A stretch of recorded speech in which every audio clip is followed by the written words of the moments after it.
everyone to their seats, and we will begin shortly. Thank you.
Ladies and gentlemen, we would like to acknowledge the arrival of Executive Secretary Lucas Bersamin and Senator Aquilino Pimentel III.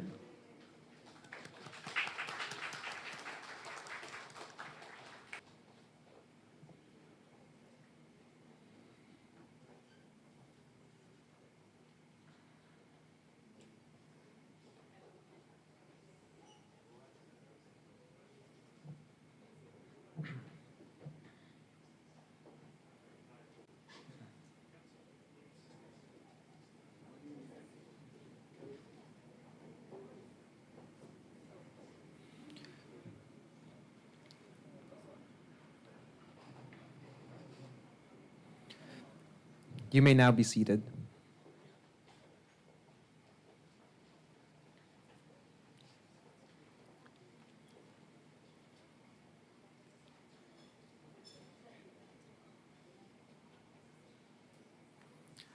Excellencies, ladies and gentlemen, and to everyone joining us live on Facebook and YouTube, a very good morning to all.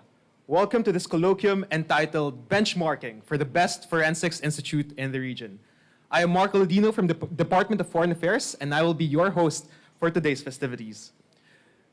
We appreciate and acknowledge the presence of our dear guests, led by Honorable Executive Secretary Lucas Bersamin, Honorable Senator Aquilino Pimentel III, DOJ Undersecretary Raul Vasquez, DOJ Undersecretary Jesse Andres, PHRCS Undersecretary Severo Catura, DDB Undersecretary Earl Saavedra, ATC PMC Undersecretary Bernardo Florese Jr., DBM Undersecretary Wilford Will Wong, DBM Assistant Secretary Leonido Pulido III, Bucor Deputy Director General Gil Torralba, CHR Commissioner Beda Epres, Supreme Court Associate Justice Maria Filomena Singh, Police Brigadier General Constancio Chinayog Jr., Police Brigadier General Jericho Baldeo, UP President Angelo Jimenez, Vice Chancellor Bernadette Hazel Reyes of UP Manila,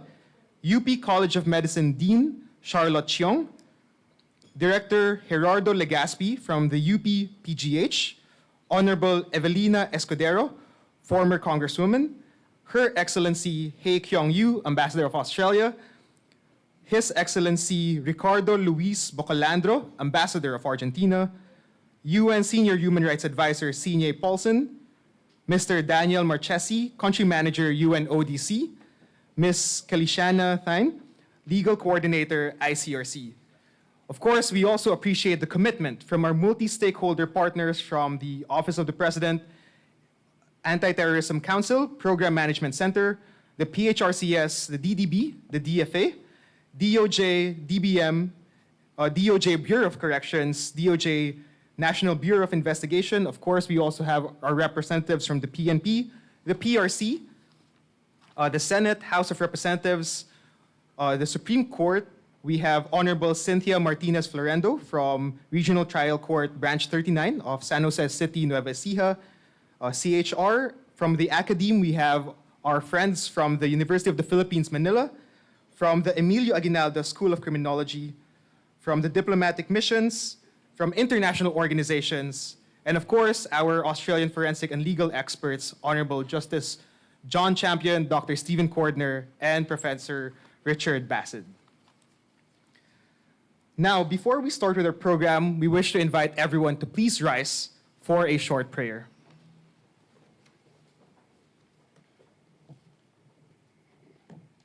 Let us place our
Thank you very much. Please be seated.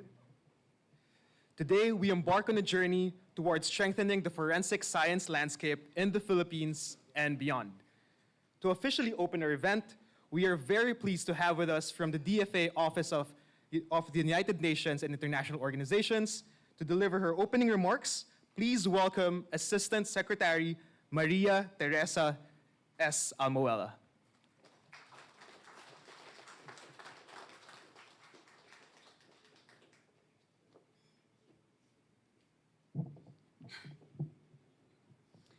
Honorable Executive Secretary Lucas Bersamin, Honorable Senator Aquilino Martin Pimentel III, Supreme Court Associate Justice Maria Filomena Singh, other colleagues in government, forgive me if I have to dispense with a long list of honored guests in this morning's event, event. But we welcome all of you to this colloquium on benchmarking for the best forensic institute in the region. I am honored to deliver the welcome remarks on behalf of the Department of Foreign Affairs, as well as our partners, the Office of the Executive Secretary, Department of Justice, Department of Interior and Local Government, and the UP College of Medicine. The UP College of Medicine has guided us very strongly in giving us support for the framing and the planning of the program of today's colloquium. Your presence in this event during a non-working public holiday indicates not just your interest, but also your commitment to contribute to the Philippines' pursuit of excellence, transformation, and justice for our people. The DFA is honored that Executive Secretary Bersamin, who signed Proclamation number 665 on August 15, declaring today as a non-working day throughout the country, is not observing this proclamation.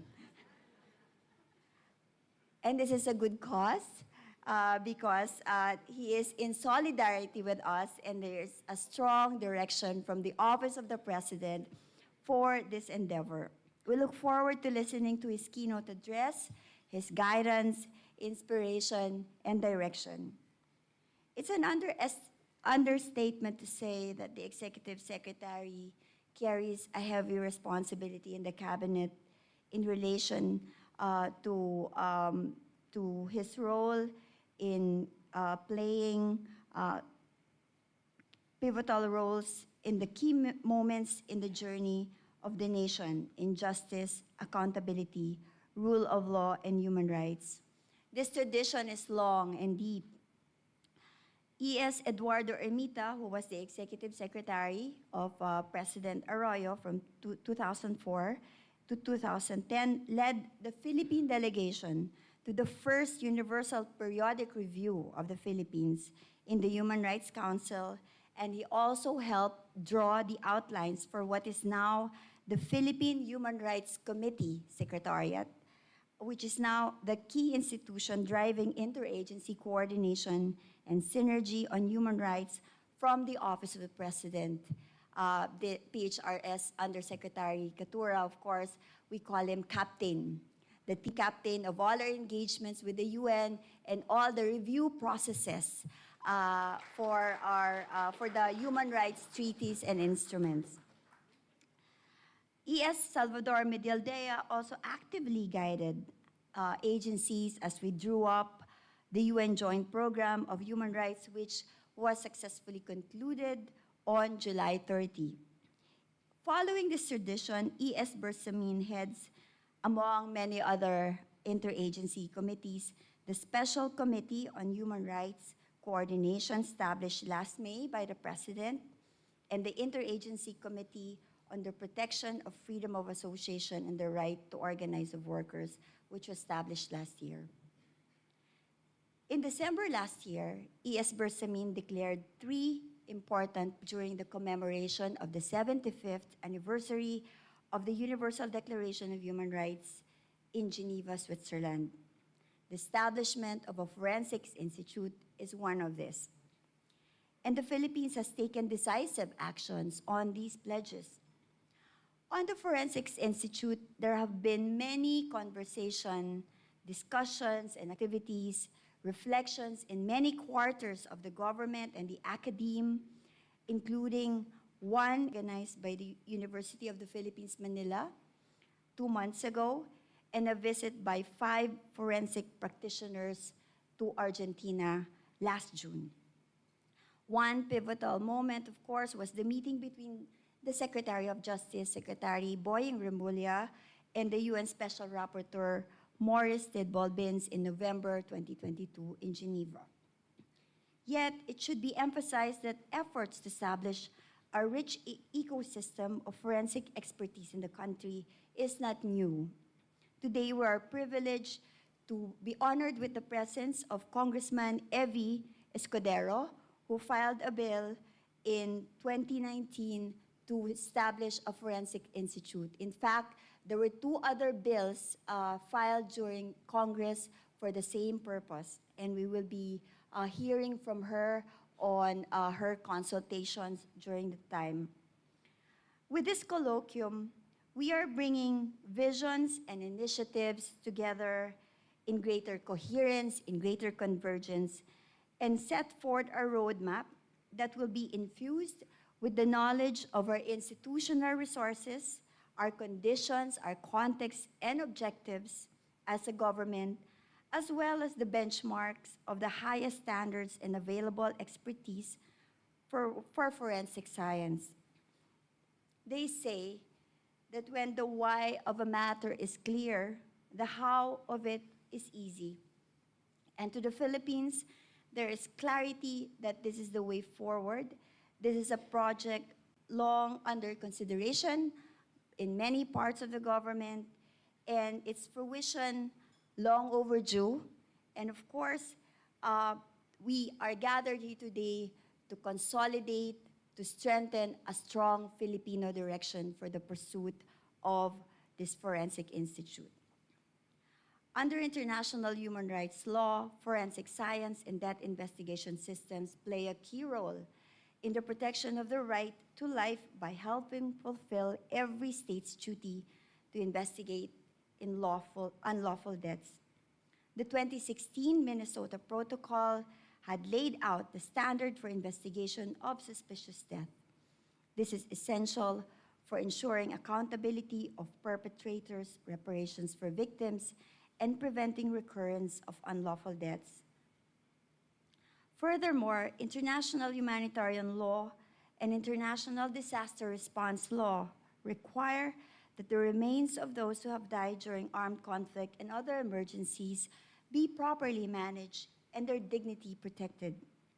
It requires searching for, collecting, and evacuating the dead to help ensure that no one is accounted for. In order for the states to fulfill these obligations under both international human rights law and international humanitarian law, a solid forensic system is essential. Forensic institutes are part of a bigger forensic science system aimed at providing a competent, independent, adequate, and up to international standards forensic services to implement justice and respond to humanitarian needs equally. And this, of course, the DFA is saying this, of course, not as an authority, but through the many conversations that we've had with experts from different fields of the government and the academe. The establishment of a forensic institute of the Philippines from ground up, of course, is a Herculean task. Thankfully, the Philippines' commitment to the protection of human rights and the political will of the President and the Office of the President through the ES Office is represented here by no less than the Executive Secretary himself. And this gives us the certitude that we have the political direction and the commitment and its implementation and our work ahead supported and manageable. And in the Philippine context, the pursuit of a world-class forensics institute draws from much richness, vitality, and meaning from the committed involvement of professionals and experts. To some of our experts who are present here today, being part of this process and to see this fruition is a culmination of their life's work and passion. Dear guests, ladies and gentlemen, allow me to again express the profound appreciation of the Department of Foreign Affairs and our partner agencies for your presence, for the attendance of our partner agencies, colleagues from Congress and the judiciary, also and a distinguished roster of national and international local experts, including from the UN system. Special acknowledgement goes to the Government of Australia. Ambassador Yu, thank you so much for partnering with us and enabling us to hear in this very important colloquium the wisdom and expertise of 3 of your finest legal and forensics experts from Australia. With that, I would like to thank all of you. I wish us all a very fruitful, a very engaged discussions ahead. And again, to state that our intentions are clear, and today we will provide a strong Filipino direction to this Filipino pursuit. We will hear from experts at the beginning of the program, but the second part will actually be more interactive. We will be referencing insights that we will hear from our experts as we continue to plan together, work together, converge in mind and will to pursue this Forensic Institute. Thank you very much. Magandang umaga po sa inyo lahat.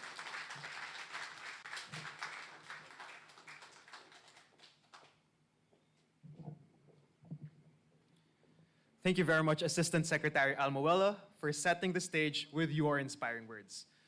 Now, ladies and gentlemen, it is my absolute pleasure to introduce to you our esteemed guest of honor for today's event. Our speaker is a distinguished public servant who has made significant contributions in both the legal and judicial system in the Philippines. He first embarked on his legal journey at the University of the East College of Law, where his dedication and commitment to his studies shone through as he placed 9th in the 1973 bar examination, which set the stage for an exceptional career in the legal field. After a successful stint in private practice, he was appointed as presiding judge in the Regional Trial Court of Quezon City in 1986, where he served diligently for nearly 2 decades. Following this, he was appointed in 2003 to Associate Justice of the Court of Appeals, where he continued to demonstrate his legal brilliance.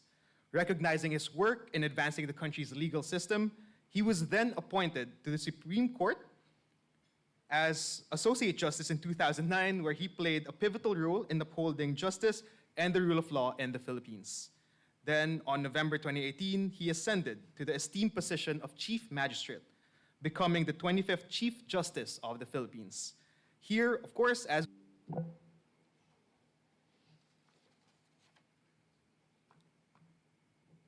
Thank you for your generous introduction.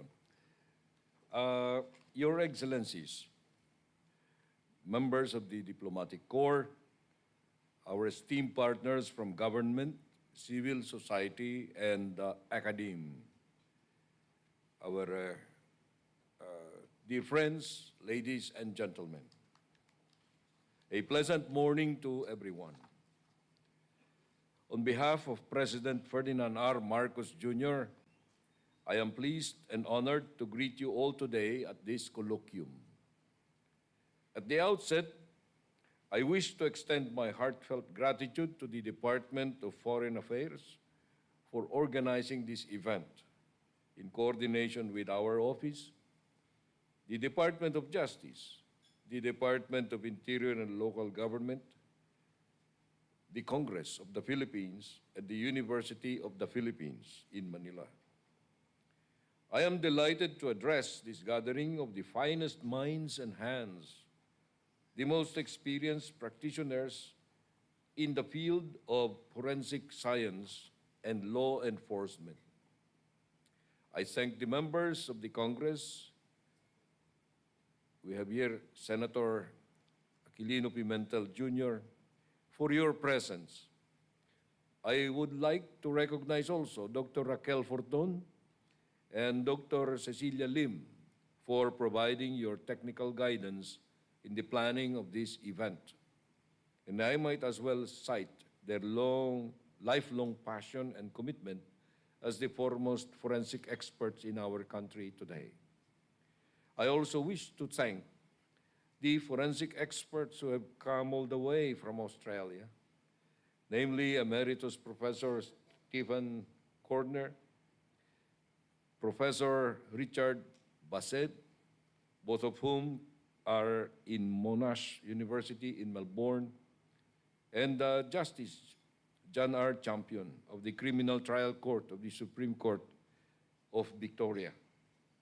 He is half Filipino, married for 50 years to a Filipina from Pampanga. And the friends from the various embassies, the United Nations agencies, and the international community who have been actively engaged with the Philippine government. This colloquium gathers us around the common purpose of elevating the standards of forensics in our country. The value of this colloquium cannot be doubted. The colloquium advances the administration's good governance agenda and signals the ambition and vision ingrained in Bagong Pilipinas to achieve world-class excellence in public services and law enforcement. Because these are what the Filipino nation and our people deserve. In front of a global audience during the Human Rights 75 high-level event in Geneva last December 11, I had the distinct honor of announcing the Philippine government's pledges that included the establishment of a National Forensic Institute. These pledges were not just a commitment to the international community, they were also a clear promise to the Filipino people for domestic accountability in law enforcement and for the delivery of realistic justice.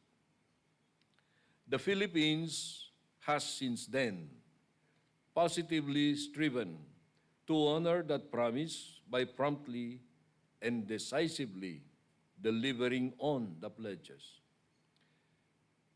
Within 150 days following the making of the pledges, the President issued on May 8, 2024, Executive Order 22, creating the Special Committee on Human Rights Coordination, an interagency platform that would ensure that the promotion and protection of human rights were to be implemented in a coherent, solutions-oriented, and accountable manner. In the same period of 150 days, the Philippine government inaugurated the multi-stakeholder national process for the fourth iteration of the Philippine Human Rights Action Plan. To date, it has undertaken 5 of the 8 regional consultations involving 319 CSOs. This process was an important exercise in itself that has forged a new solidarity among the stakeholders, both human rights duty bearers and human rights holders alike, around a progressive and empowering national human rights framework. We plan to unveil the outcome of this process in December, 1 year after I made the pledges in Geneva. Today, 256 days after the pledge was made for the establishment of a National Forensic Institute, this colloquium is being held to synergize and consolidate the many discussions held amongst agencies, experts, and partners on the approaches and initiatives in regard to the implementation of that pledge. The colloquium will be the catalyst that the unifying and coordinating of the perspectives and the approaches for institutionalizing this new body. In his State of the Nation address given last July, President Marcos himself said, and I quote him, "Our law enforcers need to continue to earn the trust of our people. The strong pillars of our criminal justice system, especially in light of the new rules on criminal investigation and our independent judiciary, function in unison." This presidential directive frames our colloquium today. What the President envisions is more than just a building or an academy. Our aspiration is to lay the groundwork for what will become a beacon of excellence in the wider Asia-Pacific region, a center where the real-world practice of forensics is backed by state-of-the-art research and laboratory services, underpinned by rigorous academic specialization and capacity-building programs. At its very core, this initiative is about realizing the vision of Bagong Pilipinas, or the New Philippines. Once again, echoing President Marcos, we are in the business of building a nation where the rule of law is upheld with integrity, where justice is accessible to all, and where human rights are vigorously protected with unwavering and relentless resolve. Such a national-level forensic institute forms part of our wider effort to strengthen domestic accountability mechanisms through comprehensive justice sector reforms. This institute will be independent from all law enforcement instrumentalities and shall remain primarily concerned with the medical aspects of forensic science. Independence ensures the Institute's unassailable integrity as it becomes part of the Philippines' human rights approach to crime detection, investigation, and prosecution, all serving the cause of justice. In recent months, we have taken significant strides in fostering cooperation with key bilateral partners, including Australia, which have taken a keen interest in the establishment of our Forensic Institute. I recall my meeting with Australian Ambassador HKU last month about this very topic. I thank Australia for supporting this colloquium by securing the presence of key resource persons from Australia, namely Dr. Cordner, Professor Bassett, and Justice John Champion. The colloquium allows government officials and national experts to benchmark our aspirations for the Philippines Forensic Institute vis-a-vis Australia's institutional excellence and depth of experience, as well as the institutional strengths of other countries like Argentina, which received a visit from officials of the law enforcement agencies last June, as well as the highest standards and best practices available within the UN system. To ensure the success of our efforts, our approach should recognize and support the leadership and ownership of the Philippine government in this endeavor. The approach should be ambitious as well as pragmatic, decisive as well as deliberative, referencing our context and strengths while being outward-looking and far-seeing in its foresight. Shoring up the fundamentals is key.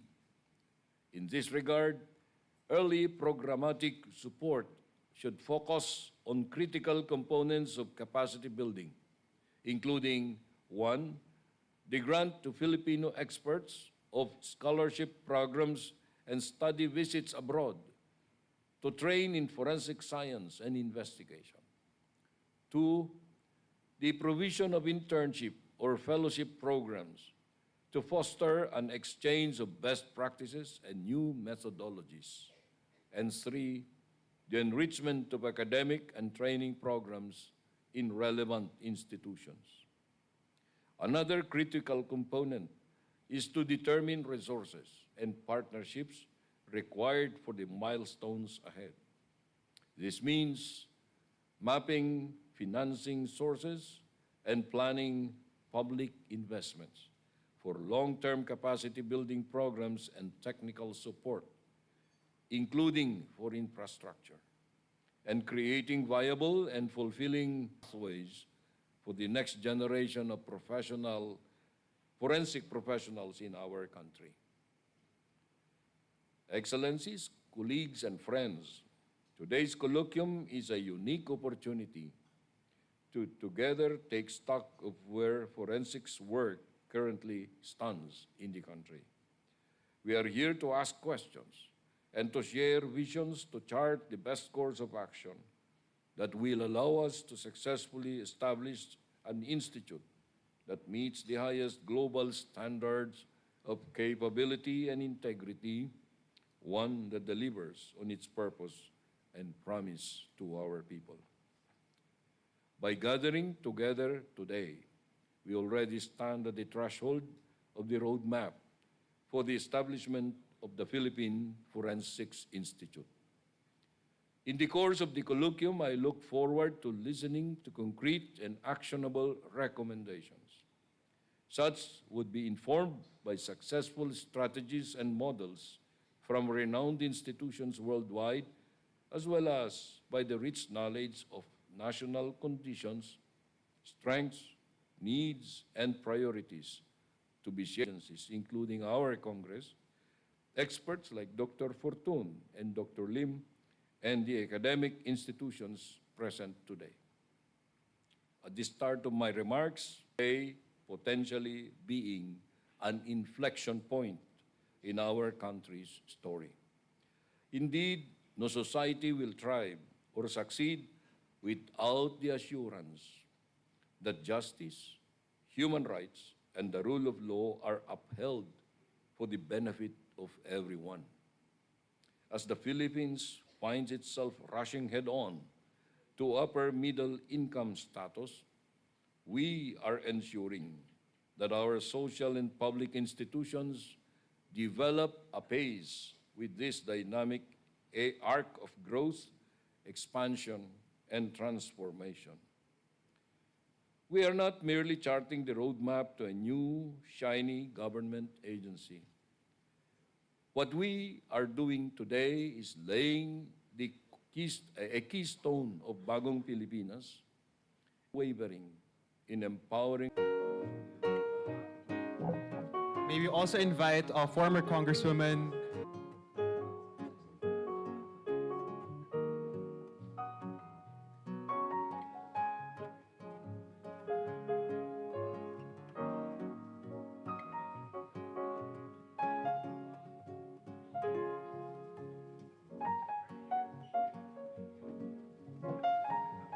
For our guests of honor, please remain on to the front of the stage.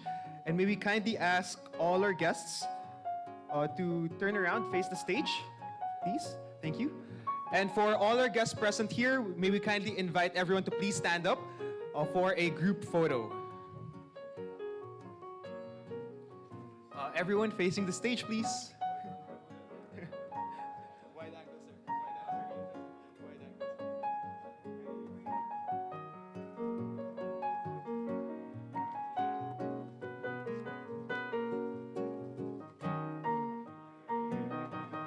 Thank you very much, everyone.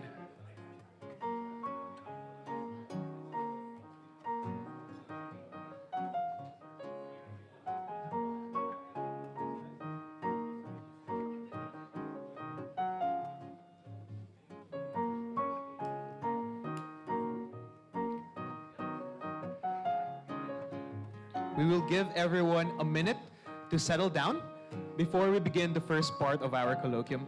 Thank you.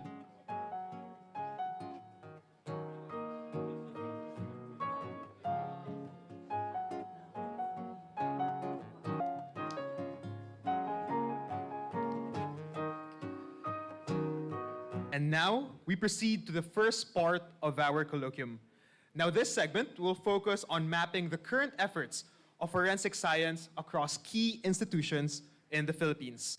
Just a reminder for everyone present here today, all the PowerPoint presentations and materials can be accessed through the QR code in the middle of your table, which we have all provided right there. Now, our first speaker, representative of Sorsogon's 1st District from 2013 to 2022, and as the Deputy Speaker of Congress from 2018 to 2022, where she National and local guests that we have here, especially our Ambassador of Australia and ladies and gentlemen, a pleasant good morning. I would like to thank the Department of Foreign Affairs for inviting me to be one of your speakers in today's colloquium, benchmarking for the best forensics institute in the region. I was asked to discuss the following talking points, namely, the specific challenges that I have faced in advancing the proposed Forensics Institute bill when I was in Congress, and what I had highlighted the necessity of establishing a forensic. Next slide, please. And to train and upgrade the technical, scientific, and management skills of personnel involved in forensic science. The bill offers the Board of Regents of the University of the Philippines to establish the Forensics Science Institute under the direct supervision of the Office of the President of the University. President of the UP? Yes. UP Manila. Si Doc. Doc Gabri Gaspi. Yes.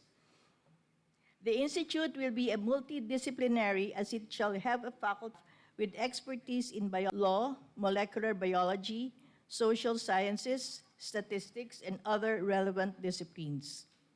Why UP? UP was proposed as it was the state university with the most capacity for the establishment of Forensics Institute, as it is already a home for related scientific institutes such as the Philippine Genome Center and the DNA Analysis Laboratory. We can be sure that there will be a necessary expertise right in the inception of the proposed Forensics Institute. The bill also outlines the functions of the Forensics Science Institute, which includes the following: providing competent scientific and advanced medical and technical services for crime detection and investigation, and to maintaining a network of modern laboratories for developing and adopting analytical methods and procedures related to forensics evidence, and offering a degree and non-degree programs for students inclined towards forensics science. And the function of the Institute is there, first, to provide competent scientific and advanced medical and technical services for the detection and investigation of crimes, to maintain a network of modern laboratories for the development and adoption of analytical methods and procedures related to forensics evidence, to offer degree and non-degree programs to students inclined towards forensics science, and to undertake research in the fields of forensic science, and to provide continuing education in modern scientific methods and instrumentation and on validation of forensics evidence to technicians and personnel, laboratories, medical centers, and educational institutions. Next. Section 5. The bill allocates 300 million pesos. Ewan ko kung pwede pa ito ngayon. This was in 2019 pa ito eh. I don't know if this is sufficient pa. Well, probably ES will allocate more. From the National Treasury for the establishment and operations of the Forensics Institute.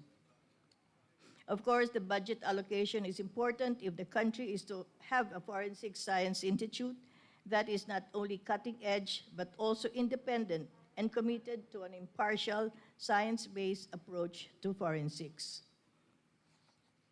Of course, this will be allocated from the National Treasury. The bill was filed in July of 2019. It was subsequently referred to the Committee on Rules, to the Committee on Higher and Technical Education in 29 July of 2019. And the measure was approved by the committee on November 25, 2019. However, it did not reach the plenary because of time constraints. And besides, it was not a priority for the then President of the Philippines. While the bill did not face any opposition in Congress, it is not passed due to time constraints and because of the simple fact that by that time it was not a priority in the legislative agenda. That is why forums such as this one will definitely help in increasing awareness for the importance of developing and establishing a forensics institute. Next slide, please. The need for advanced forensics capabilities has been underscored by calamities where forensics expertise was crucial in identifying victims. The aftermath of Typhoon Yolanda, for instance, highlighted the need for forensics specialists that will help in identifying victims among the mass casualties. The role of forensics in criminal investigation cannot be overstated. Establishing a forensics institute will allow law enforcement agencies to acquire the necessary training and expertise in applying the necessary forensics techniques in the performance of their duties. While there is already a National Forensics Science Training Institute, or the NFSTI, it is not a standalone institute as it operates under the Philippine Public Safety College. As I've mentioned earlier, a forensics institute with its own budget allocated from the GAA will ensure its independence and will improve the quality and timelessness of forensics services in the country. Next slide, please. The administration of President Marcos has recently made pronouncements, as stated by E.S. Bersamin a while ago, regarding a plan to establish a forensics institute. This is a welcome initiative since I mentioned earlier, the only stumbling block that my proposed bill encountered was that it was not prioritized in the legislative agenda. The recent pronouncements may serve as a signal to Congress, and I hope Senator Pimentel will take the lead in Senate, and it may lead to the prioritization of similar bills pushing for the Forensics Institute. I think that's the last slide, and I'd like to thank everyone for giving me the ear to listen to what I have been proposing, and I hope this will be passed in the next Congress, in this 19th Congress. A bill filed again in this 19th Congress, and since it will be prioritized by the President, I guess it will have to be passed this Congress. Thank you very much, and a good day for all.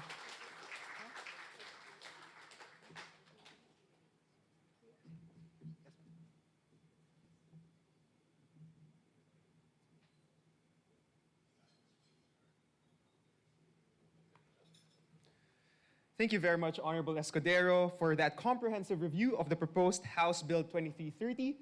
And like you, we're all hoping for that as well. Next up is a discussion on assessing the current state of forensics medicine and science within the Philippine National Police.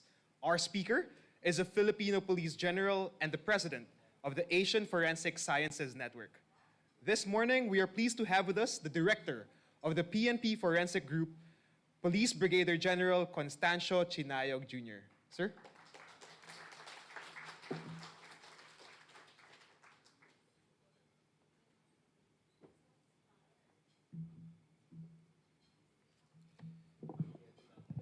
Thank you very much. It is indeed my distinct privilege to further introduce to you your forensic group, the Philippine National Police Forensic Group. Next, please. Fellow workers in government, allow me to present an overview of the Philippine National Police Forensic Group. The PNP Forensic Group commenced with the establishment of the Crime Lab through Section 35 of Republic Act 6975, known as the Act establishing the Philippine National Police under the DILG, purposely to provide scientific and technical investigative aid and support to the PNP and other government investigative agencies and provide laboratory examination, evaluation, and identification of pieces of physical evidence involved in crimes with primary emphasis on their medical, chemical, biological, and physical nature. Furthermore, the PNP Forensic Group is committed to providing scientific investigation and technical support to the PNP offices, other investigative agencies, and the public. Its work includes forensic examination, fieldwork, scene of crime operations, training, and research. So in line with our PNP Patrol Plan 2030, we envision that the PNP Forensic Group will be a highly competent and trusted forensic laboratory contributing significantly to the effective delivery of justice through the power of science. Specifically, the PNP Forensic Group conducts forensic examination, field laboratory works, scene of crime operations, forensic training, and research, disaster victim identification, a lot of court duties, and collaborations with local and foreign investigative agencies.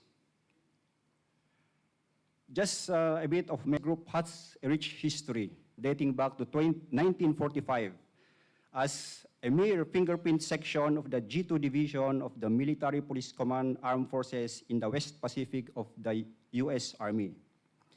It was renamed the Crime Laboratory as a separate unit of the PC, or Philippine Constabulary. Then in 1985, it was redesignated as the Philippine Constabulary Integrated National Police Crime Laboratory. When Republic Act 6975 was enacted, the PNP Crime Lab Service was established as an administrative support unit of the Philippine National Police. In 1996, the PNP Crime Lab was reclassified as an operational, not merely an administrative, but an operational support unit.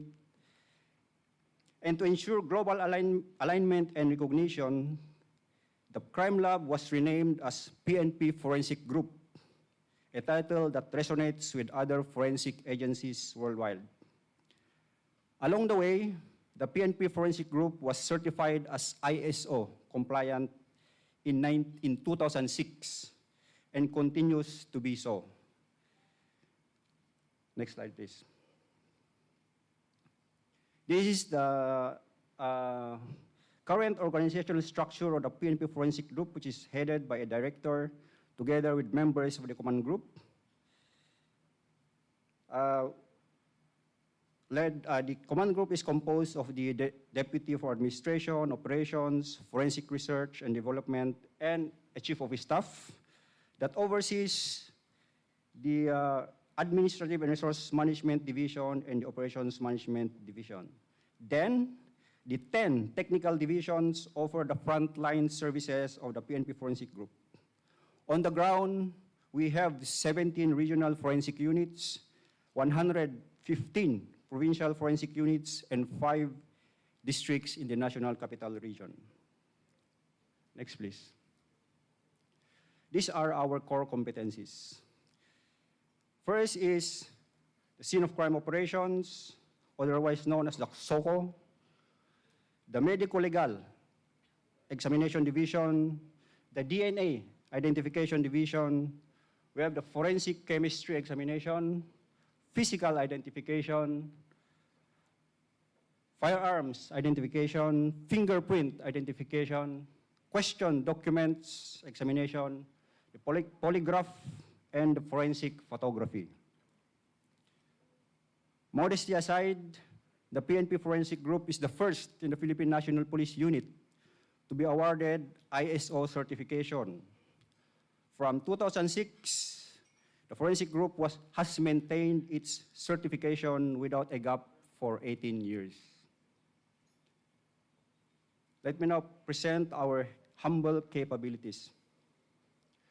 Currently, the PNP Forensic Group is composed of 2,477 personnel, composed of 552 officers, 1,794 non-commissioned officers, and 131 non-uniform personnel. Forensic experts are composed of 142 chemists, 281 physical identification examiners, polygraph examiners, 244 firearms examiners, 43 medical legal officers, 99 question document examiners, 16 DNA examiners, 301 fingerprint examiners, and 119 forensic photographers. Shown on the screen are the PNP established sanctioned forensic trainings and seminars conducted for our personnel. Our training programs and instructors are regularly evaluated to gauge the program in real time. Our graduates also are evaluated three months after the completion of their training to assess the effectiveness of our training programs. Further, Forensic Group adheres to the PNP training standards, wherein all PNP training programs are reviewed and recalibrated every 2 years to ensure the responsiveness to the prevailing training environment. Next, please. The Forensic Group has been significantly expanding its infrastructure. 2 laboratories are located in Regions 7 and Region 11, which have almost the same capability as with the national headquarters. And new buildings were established, were constructed in Regions 5, 6, 11, and Cordillera. 5, 6, and Cordillera, right? Currently, buildings for Regional Forensic Units 1 and 3 are under construction. Additionally, a state-of-the-art forensic building worth more or less 500 million, next, is under construction at the Regional Forensic Unit in the National Capital Region in Camp Bagong Diwa, Taguig City. These developments aim to enhance forensic capabilities and support law enforcement efforts across the Philippines. On the next slides are some of our logistical capabilities in terms of use in forensic examinations. So we have in our forensic chemistry equipment, we have the GCMS or gas chromatography with mass spectrometer. We have 9 of them, 3 portable Raman spectrometer for drug analysis, and 4 liquid chromatography with mass spectrometer in our laboratory examinations nationwide. Next, the PNP Medical Legal Division at the Forensic Group has a morgue equipped with a forensic X-ray machine donated by Bloomberry in year 2020 that aids in examination of the cadavers. His pathological equipment was also procured for more in-depth examination of tissues to determine the cause of death. Next please. In the physical, that's his pathological equipment. Next. In the physical identification division, we have our UV powder during dusting and examination, macro etching of vehicle engine and chassis number of firearms, serial numbers, hair, fiber, and paint analysis, physical matching of evidence, and bullet trajectory examinations. Next. The Firearms Identification Division has forensic comparison microscopes, match points, next please, brass tracks, bullet tracks. We have the correlation server and data concentrator for precise examination of fired bullets and cartridge cases.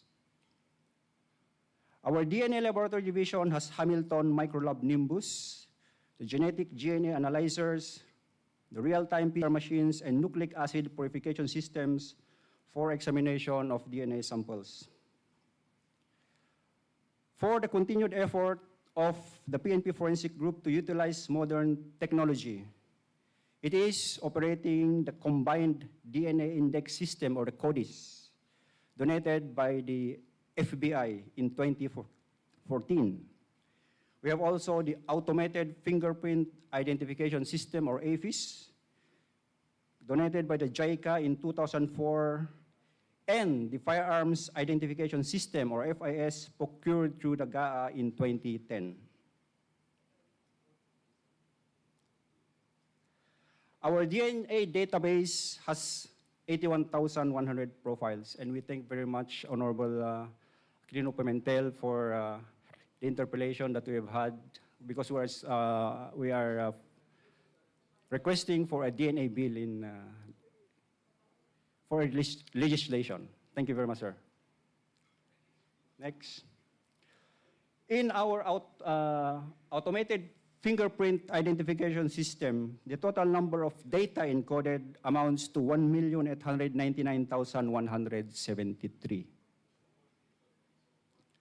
And for our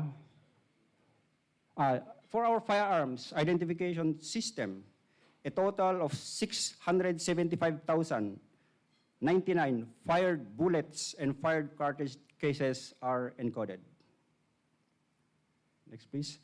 To unify and digitize all laboratory results and data of all forensic examinations in the entire country, the Unified Forensic Data Management System is being currently developed.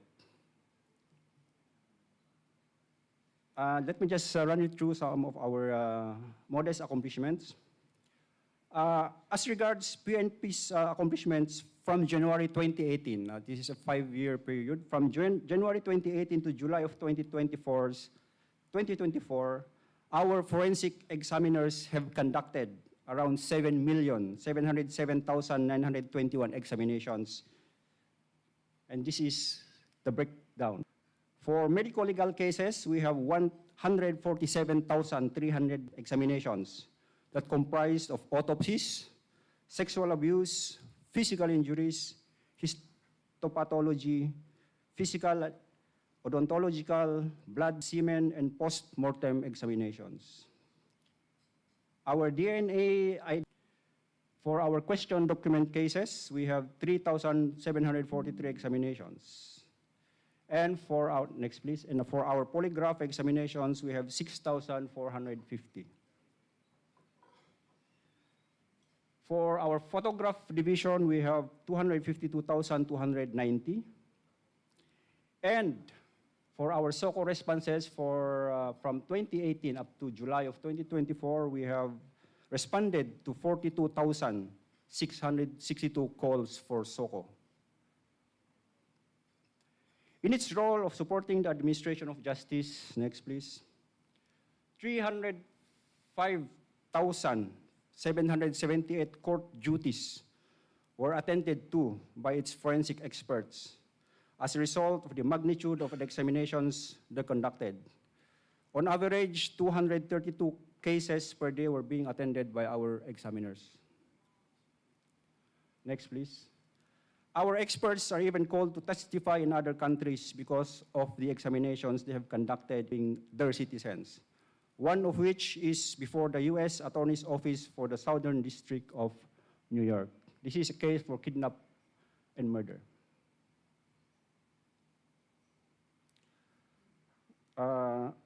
These are our local and international collaborations. Next, please.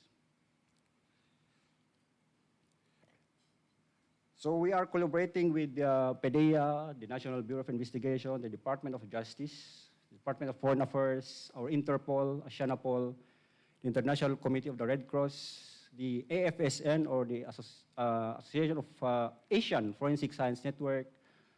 We have also collaborations with the British Embassy and the COICA. The forensic group continue to endeavor to be globally competent. Just recently, we welcomed 364 prosecutors for the cross-learning visit at the PNP Forensic Group in Camp Crame, Quezon City. Forensic group personnel have also opportunities to interact with the judges, prosecutors, and POW lawyers, as well as other investigators in Davao and Cebu under the Go Just system. And also with the National Civil Registry, to name a few. Next please. On the international stage, the PNP Forensic Group is a member of the Asian Forensic Sciences Network. We also sent delegates to the ASEAN Police Forensic Science Network, or APFSN, and Minnesota Protocol, sponsored by the International Committee of the Red Cross. The forensic group also participated in several foreign forensic examinations, training, conferences, congress, symposiums, seminars, and collaborative forensic examinations with other foreign agencies.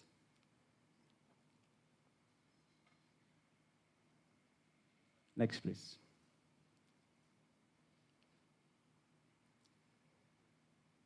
Next.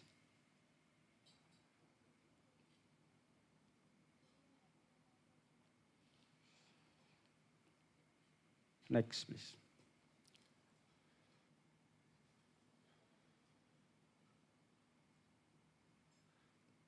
Next.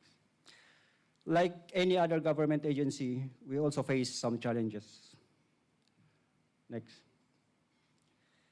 The most concerning challenge for us is the resources and funding of forensic services, considering that it requires advanced equipment and technology, which are really expensive.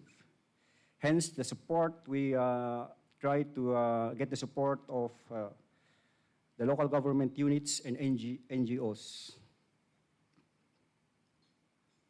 Next. Nevertheless, the PNP Forensic Group has utilized the ISO certification so that even with limited resources, our methods and equipment are validated for forensic analysis. The delivery of our services complies with our code of practice. Our personnel are well-trained, necessary improvements are introduced, and risks are addressed immediately.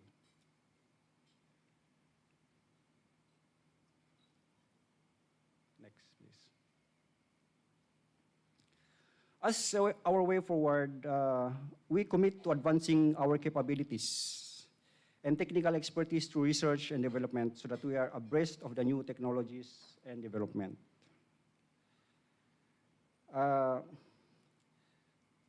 Through the ISO, forensic methodologies will be regularly reviewed and updated to reflect new scientific knowledge, legal requirements, and stakeholders' needs.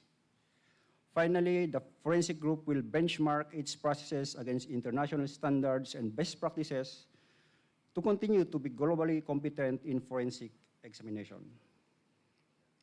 Next. That's all for my presentation. I would thank you all very much.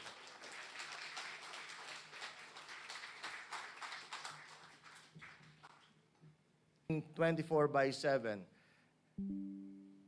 I'll talk about details of the things that were flashed in front of you. The National Bureau of Investigation remains to be the country's most and trusted forensic investigation institution, ever committed to the pursuit of truth and justice. What we lack in technology, like the Philippine National Police, they have a lot of toys.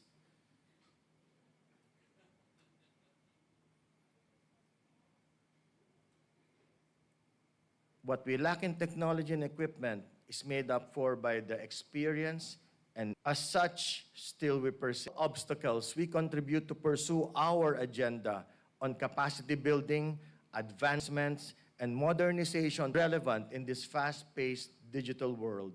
The true strength of the NBI Forensic Service, as aforementioned, library and instrumentation, trial or participate in legal proceedings through their comprehensive evaluations, residency training in forensic psychiatry in the Philippines.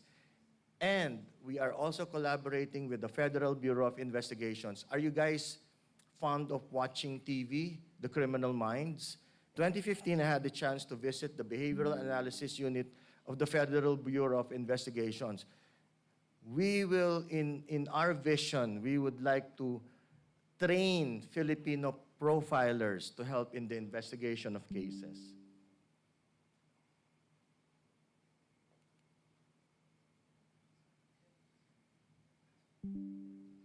Here. Our dactyloscopy division. That person is so famous. Dactyloscopy, the bar in skin pattern identification. It involves the systematic examination and comparison of fingerprint patterns to identify individuals. Fingerprints are unique to every person, making them an invaluable tool for law enforcement agencies. I'm sure anybody or somebody here was able to watch the chief of the dactyloscopy division, Dr. Alfredo Canding, present at the Senate. That is how meticulous the NBI works.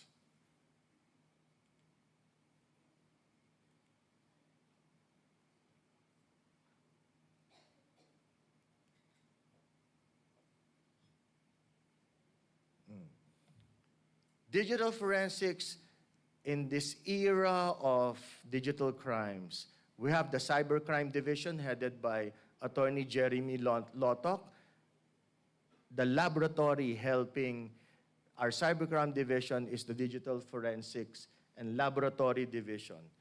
Digital forensics excels in digital evidence recovery, meticulously retrieving data from various digital devices, including computers, smartphones, and storage media.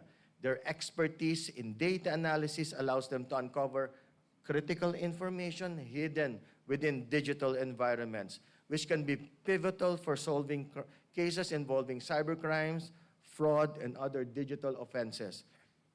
Some of the accomplishments: the Muntinlupa child pornography case, the Maute terror group, Operation Swift Traveler, and in various Senate hearings in aid of legislation.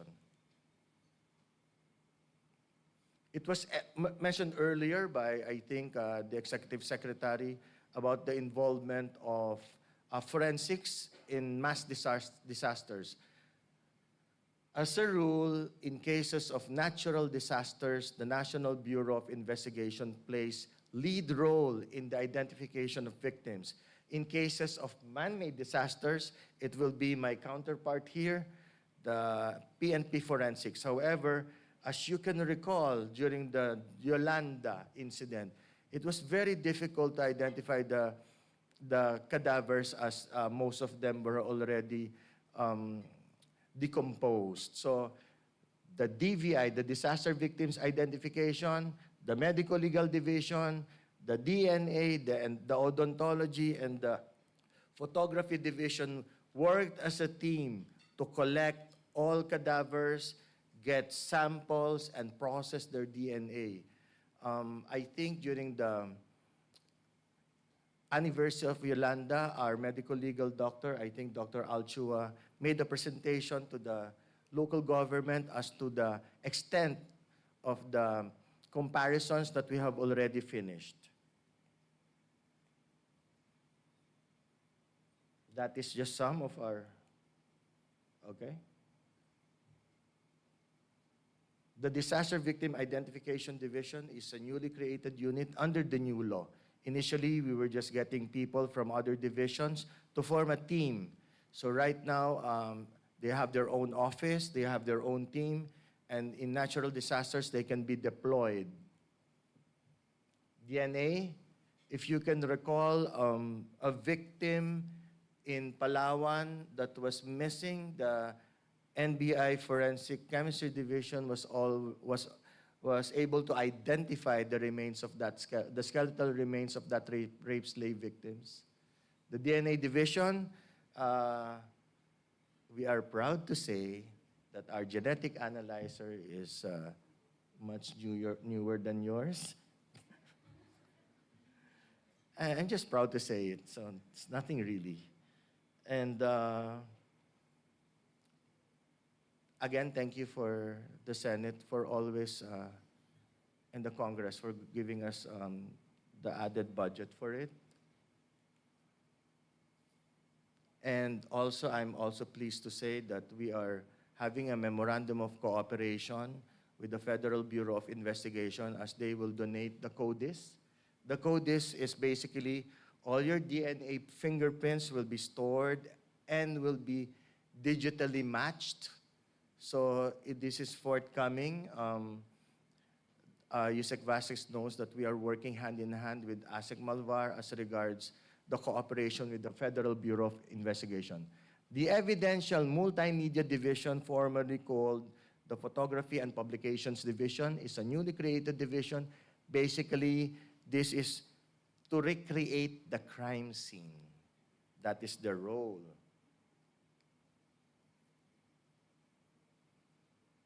And the pointer is, okay. The NBA Ballistics, now called the Firearms and Tool Marks Identification System.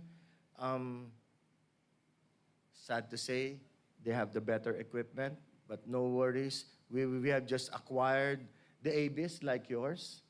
The ABIS is the Automated Ballistics Identification System.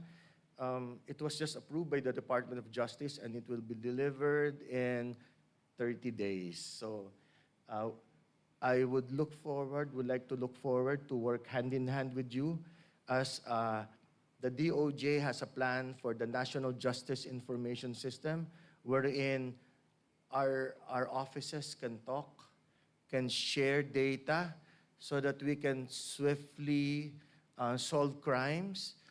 I know they have a lot of data, we have a lot of data, but data will be useless if it's sitting in one corner. ASEC Malvar, as the Chief IT of the DOJ, will be crafting the National Justice Information System, wherein all law enforcers, the judiciary, the prosecution, will be sharing information so that it can be fast. Actually, Secretary Remulla is aware of this project, and he is on board with us.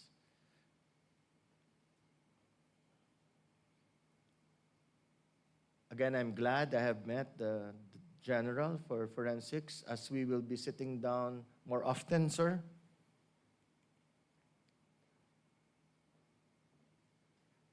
Okay. We have comparatively the same equipment, and our ABIS will be arriving in 30 to 60 days.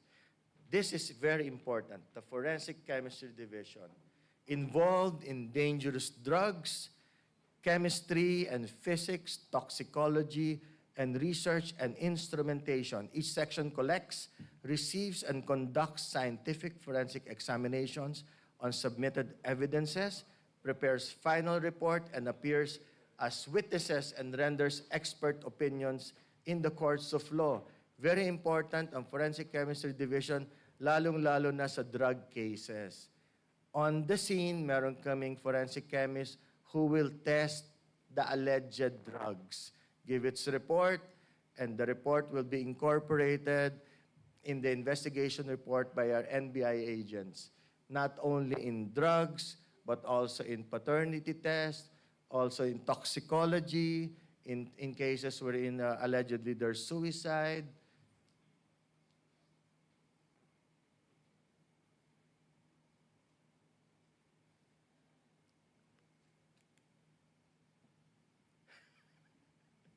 There.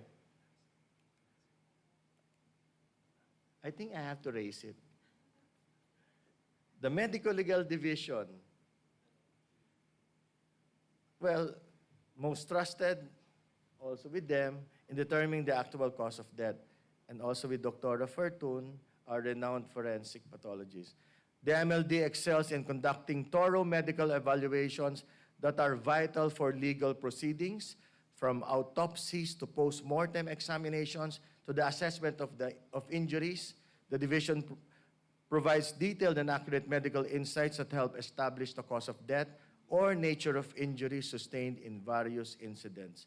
They have dual roles, healthcare providers and law enforcement officers. Active kami sa Doctors to the Barrios. If Secretary Herbosa is here, we teach them about forensic medicine. Odontology, I have 2 minutes. Basically, odontology is very new. Our dream is to get all the dental records from the Philippine Dental Association. Odontology is the simplest, fastest, and most economical way to identify individuals, usually in mass disasters. So it is our dream to eventually sit down with the Philippine Dental Association so they can give us all their dental records. And as part of the law, the NBI is the clearinghouse for all records, be that criminal or anything. Oh. Okay, polygraph. We all know the polygraph test may or may not be accepted in the courts of law. However, it is a very useful aid in investigation. The NBI is the first government agency to purchase iDetect. General, meron na kayo iDetect? Oh, see?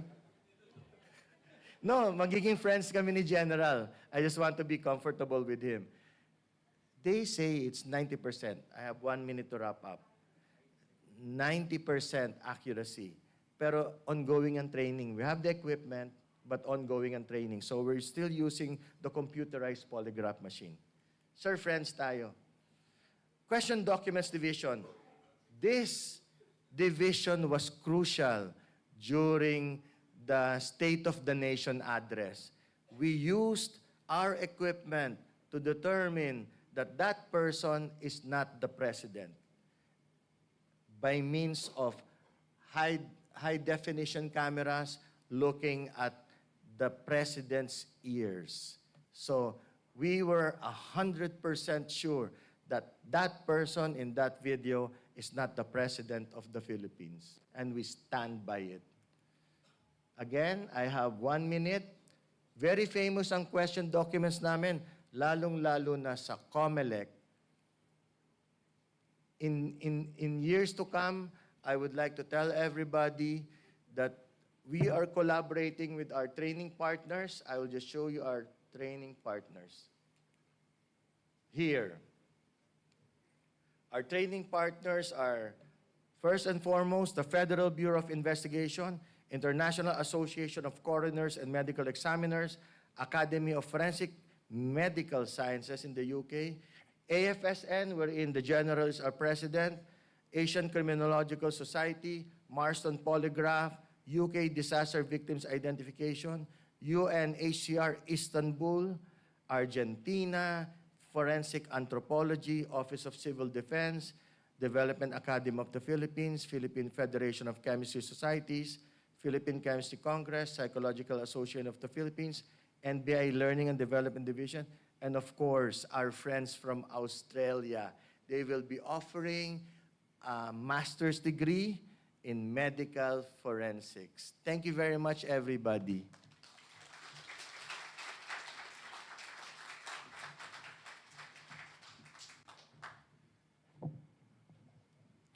Once again, thank you very much, Assistant Director Papa, for presenting where the NBI currently stands.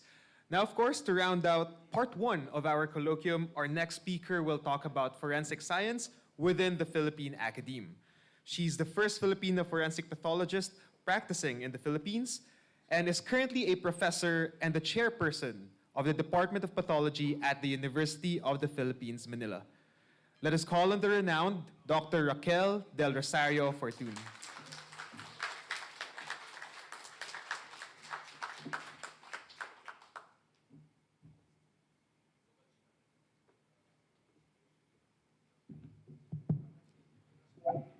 morning. Still. Excellencies, honored guests, colleagues, friends. Good morning. This is actually a very light discussion on forensic science education in the Philippines. And usually I would wish for more time, but I have about 10 minutes, right?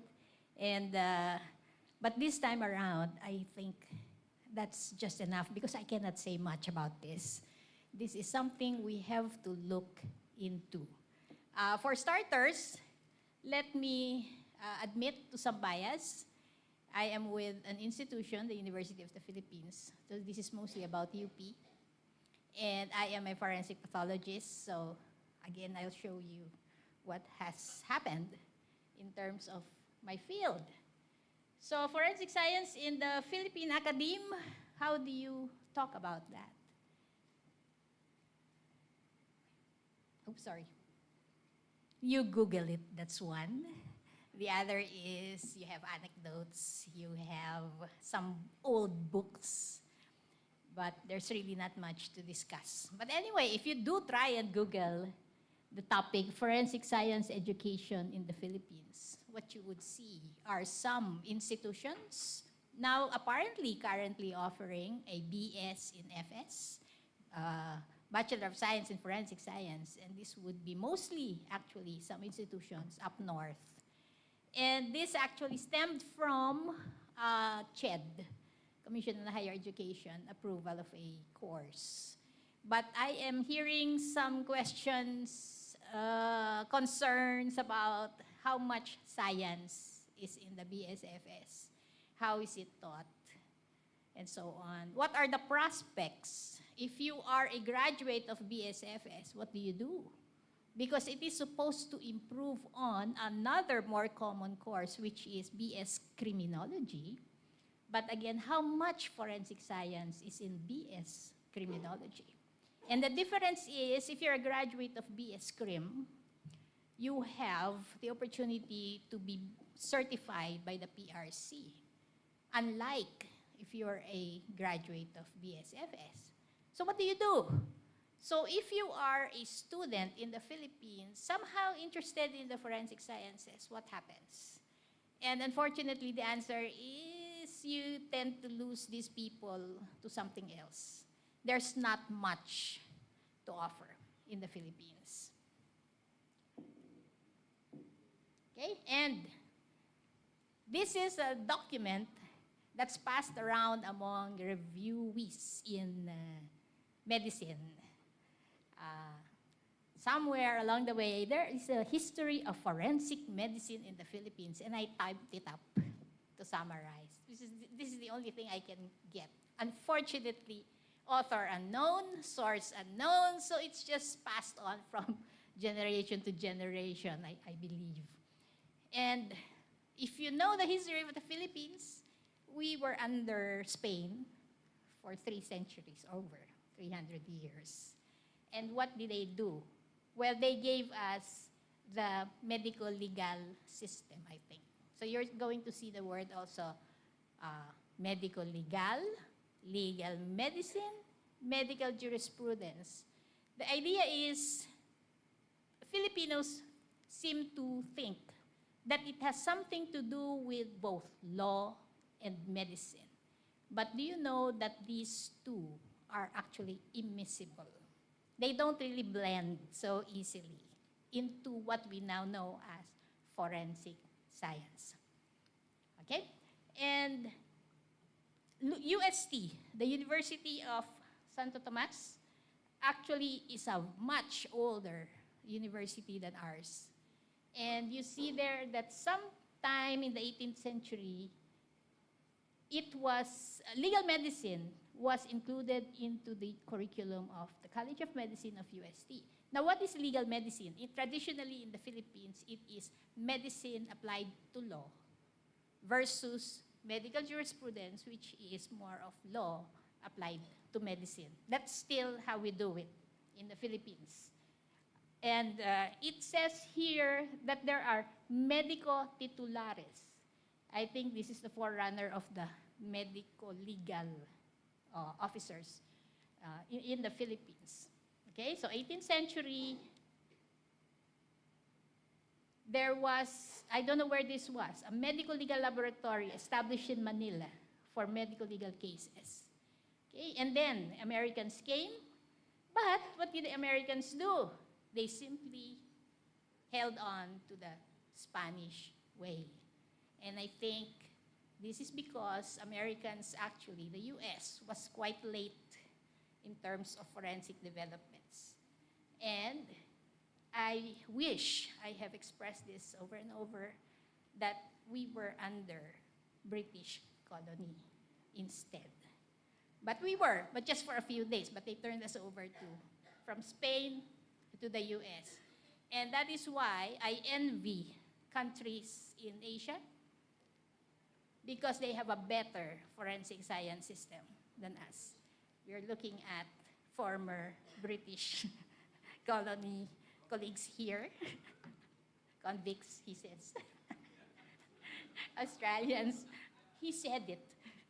Australians are here. Oh, he said it. Okay, anyway. All right, so that is my misgiving, that actually if you compare the Philippines to other Asian countries, we definitely lag behind. Okay, so that's a problem. And that's the first thing to solve it, admit it. Okay, and so what happened? By 1908, it says here, which incidentally is the establishment of the University of the Philippines. It says here that legal medicine was now taught in all medical schools in the Philippines, and probably similarly colleges of law.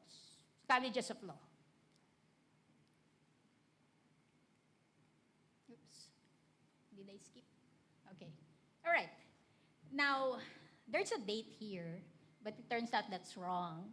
But anyway, early in the 19th century, an actual Department of Legal Medicine and Ethics was created. And you're going to see this guy. I'll show you his book. He was a very prominent person, apparently, at the time. And it was so effective that it became the NBI, later on, Division of Investigation, the medical legal section. So what happened? It disappeared, but it was there. And at that time, it was even part of the Philippine General Hospital. Imagine that. And probably, there was an earlier discussion of the Forensic Science Institute. And I was there all the way from its inception. And that would be late 1990s. So I know the history. And it actually started with Representative Chodoro. Gilberto Chodoro had this idea of establishing a Department of Legal Medicine. And he said, put it in PGH, in the hospital. But it is not a hospital function. Okay? Anyway, so we diverted him from a hospital department to that Forensic Science Institute. We actually really sat about it and so on. All right, anyway, so we lost that Department of Legal Medicine and Ethics in UP. It became NBI, Medical Legal Section, Division of Investigation, and so on. Says here that the Manila Police Department also set up a medical legal section. And war came, and then after the war, US still took over. And you see here the word, medical examiner, established. And somewhere in Manila, I think, I still see it, that there is supposed to be a medical examiner. But that concept actually has to come within a system.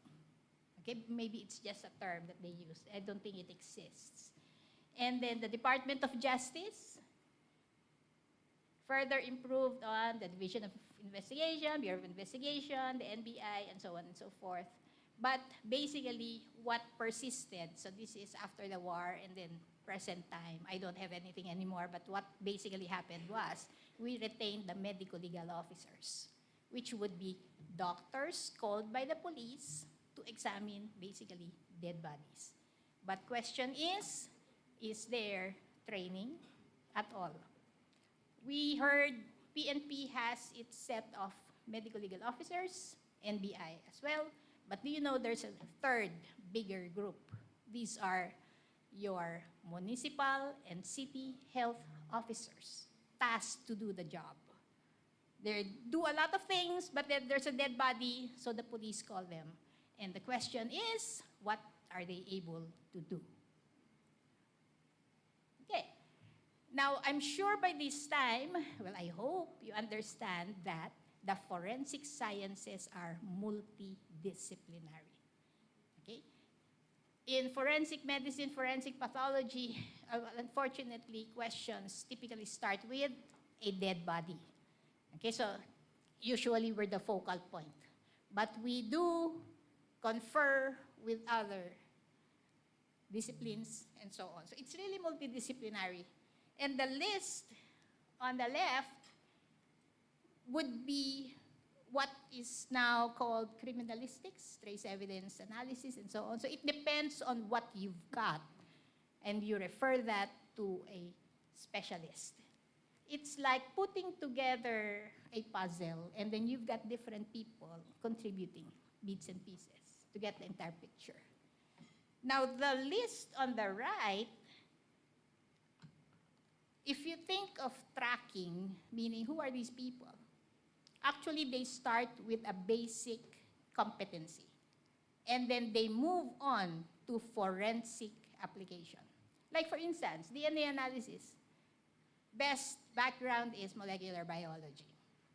You have doctors, and we do proceed to, that's it, application of pathology, radiology, odontology, psych, to forensic matters. I put here, etc., because the forensic this, forensic that goes on and on and on. A lot of applications. If you go first world, actually they have a lot more. All right, so where does the word forensic come from? It comes from public, a forum.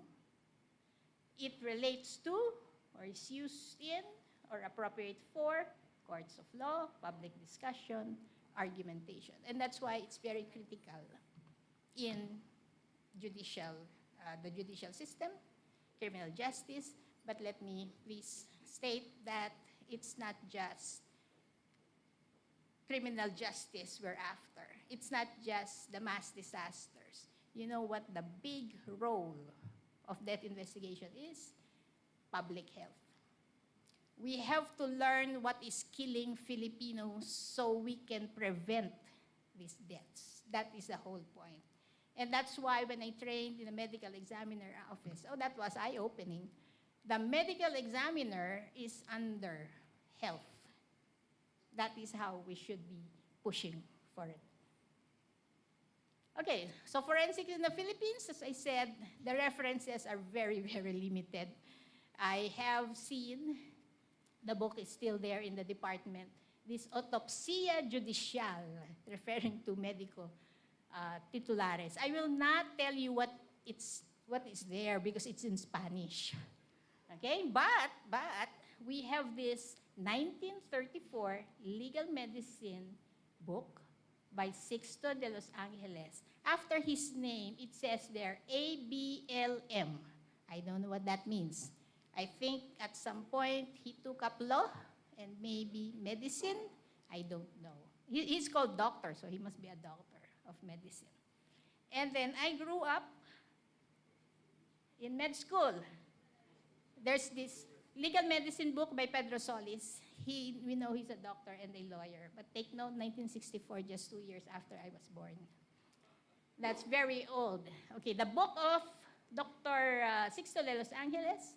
Unfortunately, I have it. I have hugged it for years. It's still with me. Don't look for it in the UP Manila Library, but I will promise to return it. Okay, it was donated by the family.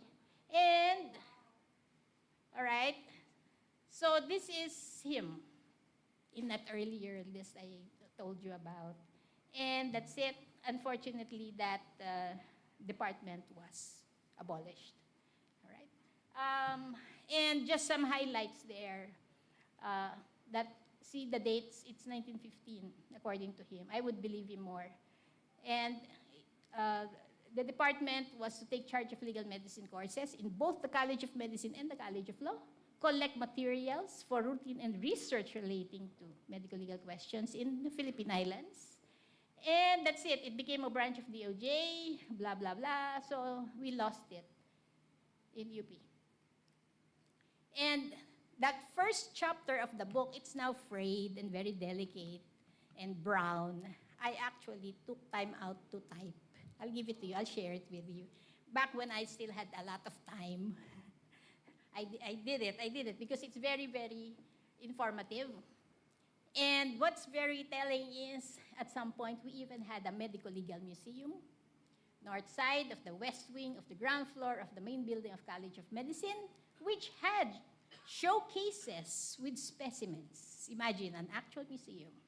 Corpses autopsied in the city morgue, fetuses, babies, skeletons, etc., and photographs. But you know, this was pre-war, so we lost everything, presumably during the war. An old picture of the College of Medicine building, this is Calderon Hall, shows you the facade. And look, taking a compass, actually the west wing is this one, where we presently have the dean's office. And the north side of that west wing is again still the dean's office complex. So once upon a time, it held a medical legal museum. So maybe that's the reason why you have paranormal activity there, ma'am. But you know, it's everywhere. All right, this is the present. This is the present Calderon Hall. So it's somewhere here, there. Pathology, by the way, is on the right, on the ground floor. So I grew up, I was educated using this book of Pedro P. Solis. I loved him so much, I asked my book to be autographed. This was all the way back when I was a student in UERM med school. And actually, this planted the seeds of, ooh, this is very, very interesting. All right. Very, very enthralling teacher. That was him. I have an artistic classmate who drew this for our yearbook. And very, very interesting. In fact, oh yes, this is his book. I read it from cover to cover, and I must have been in love with him because that's me now, drawing his face. And I stalked him, but I did not pursue the line that he took. Meaning, at first I thought I have to be a lawyer and a doctor, but then I went to pathology and then pursued forensic pathology, and I have not looked back since. Okay, so forensic pathology basically is using the forensic autopsy. We identify the dead, certify cause, certify manner, recover physical evidence, and that's it. There are benefits to the legal system and public health. Okay, we investigate violent deaths, sudden deaths, deaths in police custody, public institutions, any anesthetic surgical issue, clinical cases of trauma. How did I do it? This is my track. 4 years of college, that's pre-med, 4 years of medicine, a year of internship, and where do I do pathology? It's not anywhere in the Philippines. So I had to leave. And what happened was, that's it. I was very fortunate to have been sent to King County Medical Examiner's Office. And look at the number of years it takes since high school. That's a lot. And I was given opportunities, okay? All these things fell on my lap and I just grabbed them. But if you have a graduate, a similarly interested one, they would not be as lucky. Just to end, so what do we have in the UP College of Medicine? Organ System Integration Curriculum, we diverted from the traditional one. LU4 is more or less the second year med student. I lost it. It used to be third year, one sem, so many hours, etc. I lost it.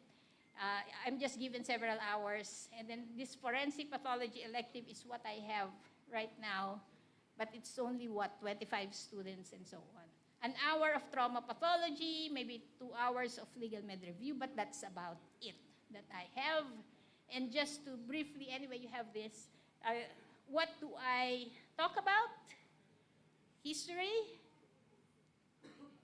the role of the doctor as a death investigator, basic death investigation, and so on, basic principles, evidence, the scene, the autopsy, and our job when we function in court, etc.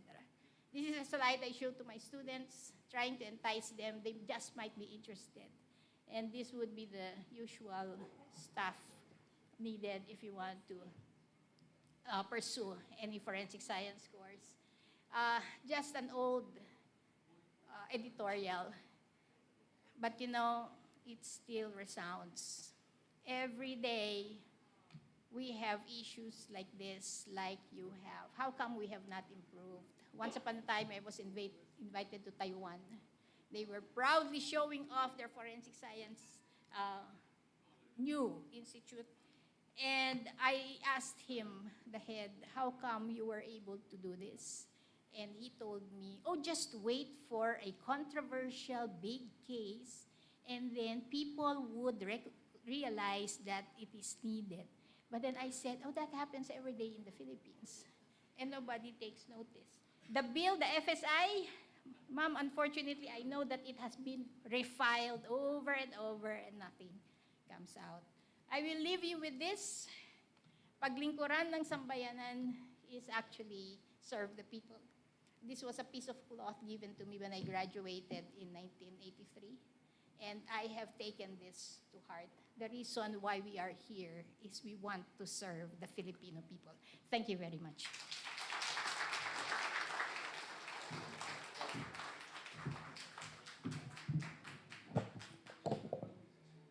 We thank you very much, Dr. Fortun, for that enlightening presentation. And at this point, we will be opening the floor for questions. In the interest of time, I think we've gone a little bit over time, so we will be limiting it to 2 questions. If you have a question, we have microphones in the middle of the room for you to approach. Do you have any questions on the floor? Yeah, I think this is a good chance for us to ask our very decorated panel here.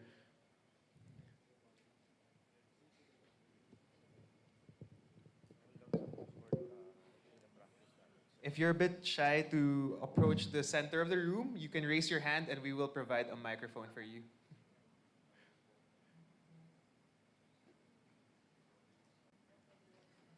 Yes, a microphone please for...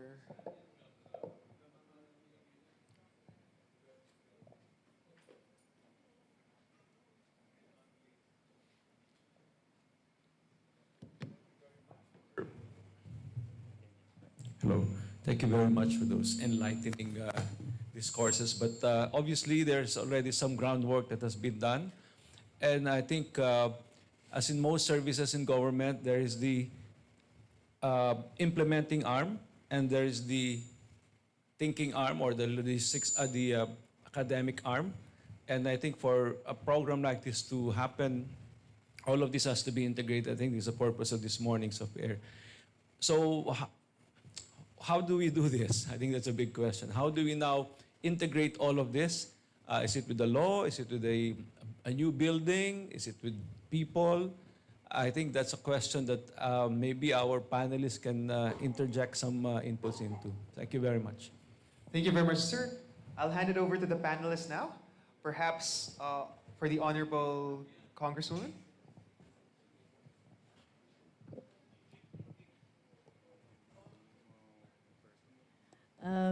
Thank you. Thank you for that question, Doc. Probably we'd start off with having a legislation and then probably connect all this through the legislation that we will enact. Kasi if we have that legislation, then probably we can put together all the other things. Given the budget, I hope ES will give the president leeway to give us more budget for it. Because kung hindi legislated kasi, it's difficult to put together all these things.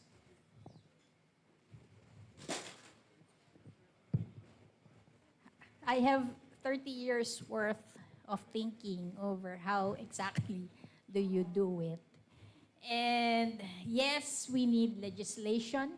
One of the first things I tried to do coming back was to push for two key pieces of our legislation. Aside from the Forensic Science Institute, we need a mandatory autopsy bill. Autopsy bill, meaning the law has to define which deaths have to be investigated because not everything requires investigation. But they never took off. Again, we need, yes, infrastructure, but it's not just one building where you put everything there. We need people to work on this, and we need really the best minds. I just hope that our graduates, the best ones, will pursue forensic science and will end up with jobs. I tell you, as a forensic pathologist, I am not employed. As a forensic pathologist, I am a teacher. So make the environment in the Philippines more conducive for forensic science, I hope. I am very optimistic because we have friends. It seems that we are moving forward. It seems that there's a proper, what I call, a proper alignment of the stars, all the way from the Office of the President of the Philippines, the Office of the President of UP, sir, and then UP Manila College of Medicine, and so on. I just hope this takes off because it has been 30 years worth of frustration for me, and I'm about to retire. I keep saying. Yes, sir. Go ahead. Good morning. In relation to what Dr. Fortun earlier mentioned about forensic medicine and two key people, the PNP and the NBI, napakarami. There are a lot of municipal health workers, and we reached out to the Department of Health. Their program, yung Doctor to the Barrios, actually, without any budget, we reached out to them and they bring their doctors to us for a lecture on forensic medicine. And I also told Dr. Fortun that pati sa moot court, pinapractice namin sila. So in our own little way, we're trying to address the scarcity of forensic doctors, forensic medicine. So as I mentioned earlier, we are actively working with the Department of Health. Thank you. Sir, on the part of the Philippine National Police, when we first received this invitation for this colloquium, really we were wondering what this is all about. And now that we are enlightened, we are looking at a kind of an institute to further train our personnel because based on my presentation, we already have the personnel. We are really hungry for training. We grab every opportunity that comes our way. That's why we are partnering with the ICRC, the British Embassy. They've been coming to us to offer trainings on disaster victim and also the ICRC. We sent people to Indonesia, in Semarang, Indonesia. We have JC Clec there to train our people. So basically, that's what we are hoping for, na talagang there should be a training institute. Because with a training institute, the knowledge and the capacity of our personnel will be upgraded. As of now, we are conducting our trainings in-house. So we have programs for every technical discipline that we have in forensic group. So yun, we based on our experience ng mga nakaraan ng mga tao namin, they all joined together yung mga dapat na gagawin, and that's how we came up with established programs. Thank you. Hi, ma'am. Good morning. Yes, Doc, I hope we answered your question. Actually, the institute can attract more students to go into forensic study. And siguro with more advertisement from the university, probably they would go into it. And we can have more personnel for PNP and PNBI. All right.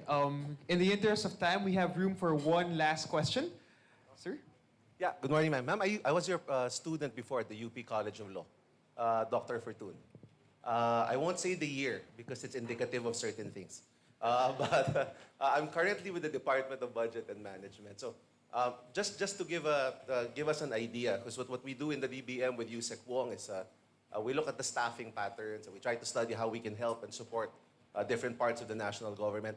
If we were going to treat this as a triage issue, for example, and you want to start deploying, say, forensic pathologists. I think there's only 2, right, ma'am, in the Philippines right now who are trained in forensic pathology?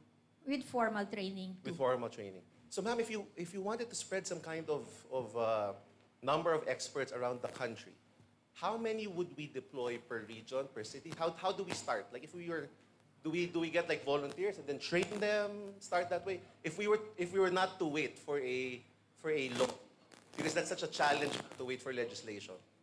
How would we treat this as a triage problem, for instance? If you're referring to forensic medicine, in particular death investigation and so on, I've been thinking a lot about the Department of Health having regional hospitals is a good start.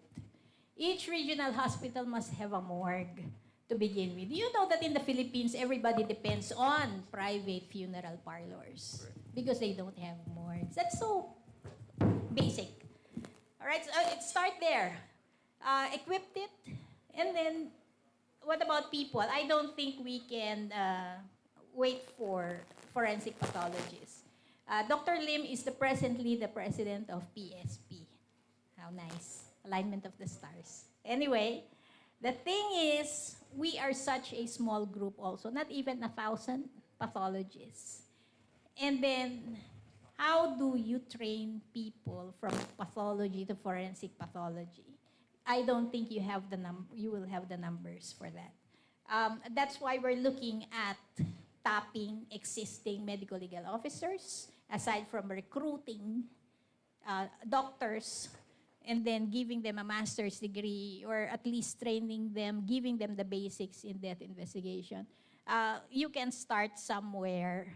But I just hope that this is actually an honest-to-goodness move to finally get this going.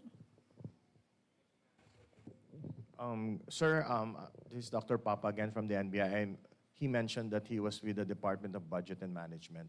You know the problem with forensics? We don't have any staff. Forensic pathology and forensic psychiatry is not a lucrative profession. Salary grade 18, 20. Psychologists, two board exams. Salary grade 11. I think we should start talking about getting out of the salary standardization law. Wala tayong tao. We don't have anybody to work for the government because it would be better to be paid in private. So you were asking what's the first step? Look after the salary grade of the people in the sciences, people in the technical service. Then we can move forward. All right. Thank you very much to our panelists. Once again, ladies and gentlemen, a round of applause to our panelists.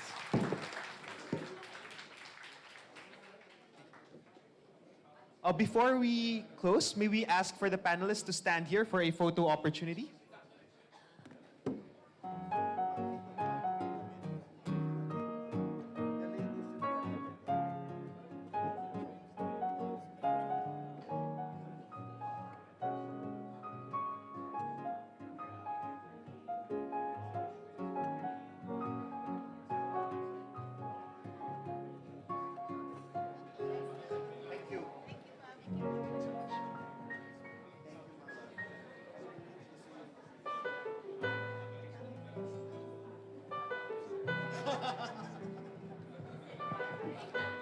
Ladies and gentlemen, seeing that we are running a little bit over time, we would be breaking for lunch right now, and we will resume for part 2 of this colloquium at 12:35 p.m.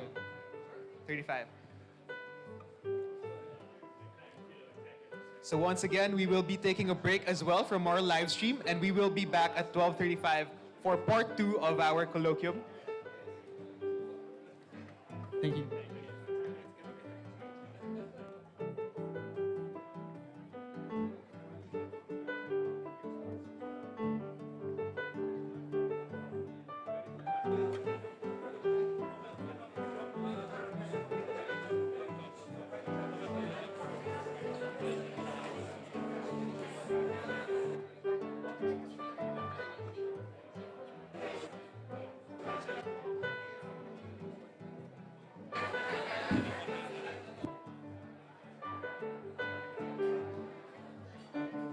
Again, ladies and gentlemen, our buffet table is now open.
Excellencies, ladies and gentlemen, I hope you're all enjoying this sumptuous lunch. Please note that we will be starting in 5 minutes, but you are free to still enjoy the buffet table even through the course of the second part of our colloquium. So we will be starting in 5 minutes.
Excellencies, ladies and gentlemen, I do hope that you are all enjoying your lunch. At this point, we will now be starting with part 2 of our colloquium. May we kindly request everyone to settle down. Please still feel free to enjoy the buffet.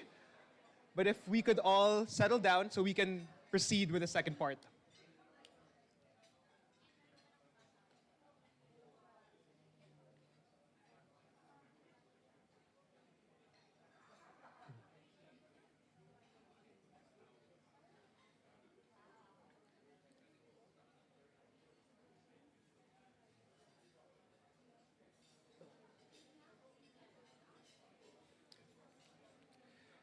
Ladies and gentlemen, we are now forensic institutions around the world that may, of course, be applied to our very own institute. To begin, we are extremely honored to be in the presence of one of the sharpest minds in the field. He was formerly a consultant to the International Committee of the Red Cross, or ICRC, WHO, and UNODC. Further, he has undertaken autopsies in all jurisdictions of Australia, Indonesia, India, the United States, to name a few. And in 2005, he became a member of the Order of Australia for service to forensic medicine, particularly in the development of forensic pathology. Now, to discuss the roadmap for a forensic medicine and science institute in the Philippines, we are honored to welcome on stage Professor Stephen Cordner from Monash University in Australia. Professor?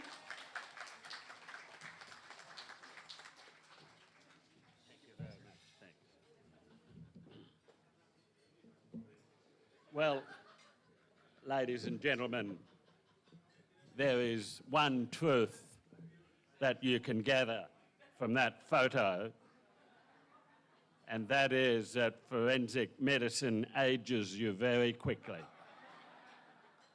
So this is such a distinguished gathering of really a huge number of stakeholders, people who have got real interest and what we say, skin in the game, that actually your work and interests absolutely overlap with a well-functioning forensic medicine and related sciences services in the Philippines. But before we get going, I would like to just thank very much Assistant Secretary for organisation of this, which is fabulous.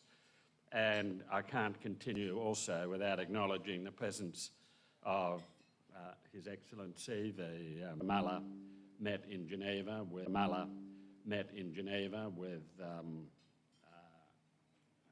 special events, and that led to a number of events involving the United Nations Joint Programme on Human Rights and some trainings, and also following the Executive Secretary's pledge in Geneva last December, an invitation, could you please write a roadmap to a forensic institute in the Philippines.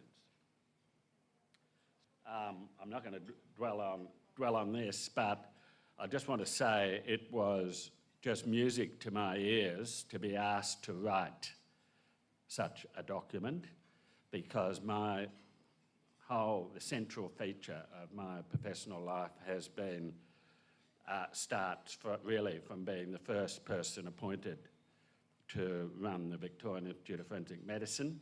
So there was only one staff, me, and then to develop that and to sustain it, which has just been such a privilege over the professional journey. So one thing that has interested me is, how does a forensic institute flourish?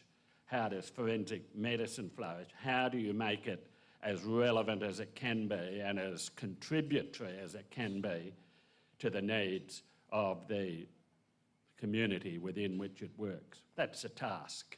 And there are so many people who have got an interest in that working, and you're all represented here today. So the senior executive of the main hospital in this city is here. because he's got an interest in a forensic medicine service working. So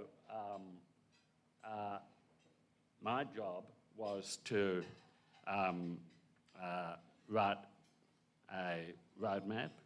I'll be very pleased. I understand that everyone in the room has been sent the document and the background document, but if for some reason you do not have a copy and you're interested in the actual documents, I'm very happy to send it to you if you get in touch with me.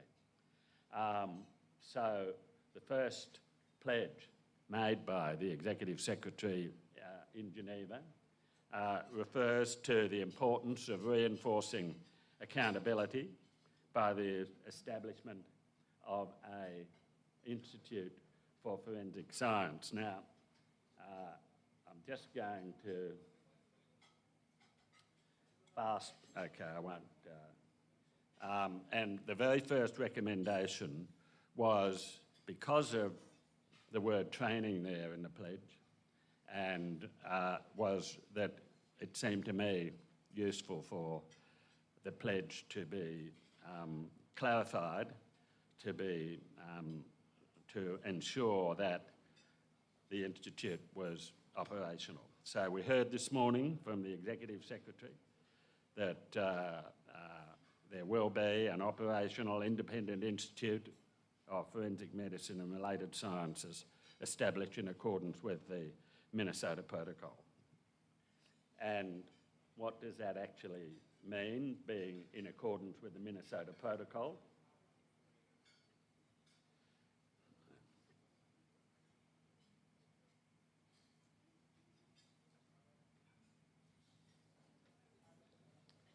Can you go back to, please? Thank you. So the key to the Minnesota Protocol being the international standard for death investigation, indicated, to me at least, and I think to people, everybody we've been speaking to, that the Institute is focused initially from the point of view of death investigation, but also, I think, including crimes against the person, crimes against living people as well. That is where the starting point of the Institute is. And in accordance with the principles, the work has to be prompt, effective, so the work has to be fit for purpose, thorough, independent and impartial, and transparent. And then there is that technical principle of reviewability, well known to forensic practitioners, which is that every finding, every injury, even no injuries, okay, needs to be documented and recorded so that it can all be handed over to another person who can come to their own conclusions about what it means. Forensic medicine, forensic sciences generally, cannot function if there is argument or uncertainty about what is present. That sounds, it is totally fundamental. And so there's got to be absolutely pristine, perfect records, heavily dependent upon photography, of what was there. And then there can be discussion about what it means. And that's where the real interest in forensic medicine is. But the fundamental work is to record what's there, and that's reviewability. So one of the really interesting things about writing a roadmap or writing anything about forensics for government is that governments have no history of thinking about forensic medicine. It's a small service down there in some other organisation, far out of sight. Every now and again it becomes a problem because of some public concern about something or other. But generally speaking, it's out of sight, out of mind. Government has no experience of dealing with it. There's only a small handful of countries in my experience, who have actually taken the nettle really worked hard, realising their forensic services needed to be brought into the modern era, and did some work and grappled with what the policy dimensions of forensic services are. And there's just some examples of why some countries did attend to this. In Chile, mass grave of 100 created during the time of military dictatorship, and the forensic service misidentified 50 of them. So in other words, they put the wrong name on 50 bodies. And that was such a scandal, such a public scandal, that the president of Chile had to say almost the next day, we're going to completely replace our forensic service, which they've done, and it's now well regarded. Down to South Africa, where the forensic services were moved out of police in the wake of apartheid and the collusion of the medical services with the apartheid system in South Africa, now under the Department of Health. So that led to the recommendation about refining its pled, which we have already heard this morning, has very clearly been refined to encompass independence and operational capacity. So the rest of the recommendations are, for an audience, might seem fairly tedious and not terribly exciting, but they are crucial to, I think, delivering the outcome. So there needs to be obviously a mechanism to deliver the institute, and that, in my humble opinion, needs to be led by a person with a specific task to deliver the institute, and that person will need some administrative support, because, as represented by this group, there's a big task in cooperation and collaboration and bringing that together so that there is absolutely an institute focused on Philippine priorities, Philippine needs, Philippine aspects. So there needs to be the administration to support the mechanism, and then I think one of the first jobs is for the mechanism to bring together the stakeholder group. Now, actually, the stakeholders are so large, so many, that some creative thinking will have to be done about how to represent the stakeholders properly. And then there's an early decision to be made about whether the mechanism sits here and the stakeholders sit underneath the mechanism, or whether the mechanism sits under the stakeholders and reports to the stakeholders. So that, and the stakeholders might eventually become the governance, the senior level of governance between the institute and its masters, be they a government department or a university or some other part of the government. So, next. So, the mechanism could usefully, I think, draw on the experience of some other countries that have gone down this path,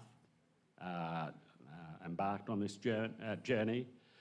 So there are countries in this region that have been on the journey. Thailand's, got a Central Institute of Forensic Science, which is, created in the last 10 or 15 years. I know some of you are going to Bangkok next week, maybe you're visiting there. Malaysia has new arrangements in the last similar period for a National Institute of Forensic Medicine. So there's people in the region who have been down this journey, and to draw on their experience and others would be obviously helpful. Crucial. is, and we've heard already this morning, we saw 43 medico-legal officers in the Philippine National Police, okay? That is, the Philippine National Police of a country of 115 to 120 million has 43 medico-legal doctors, so that is clearly serious problem. And the officer in charge of the NBI is saying the same thing.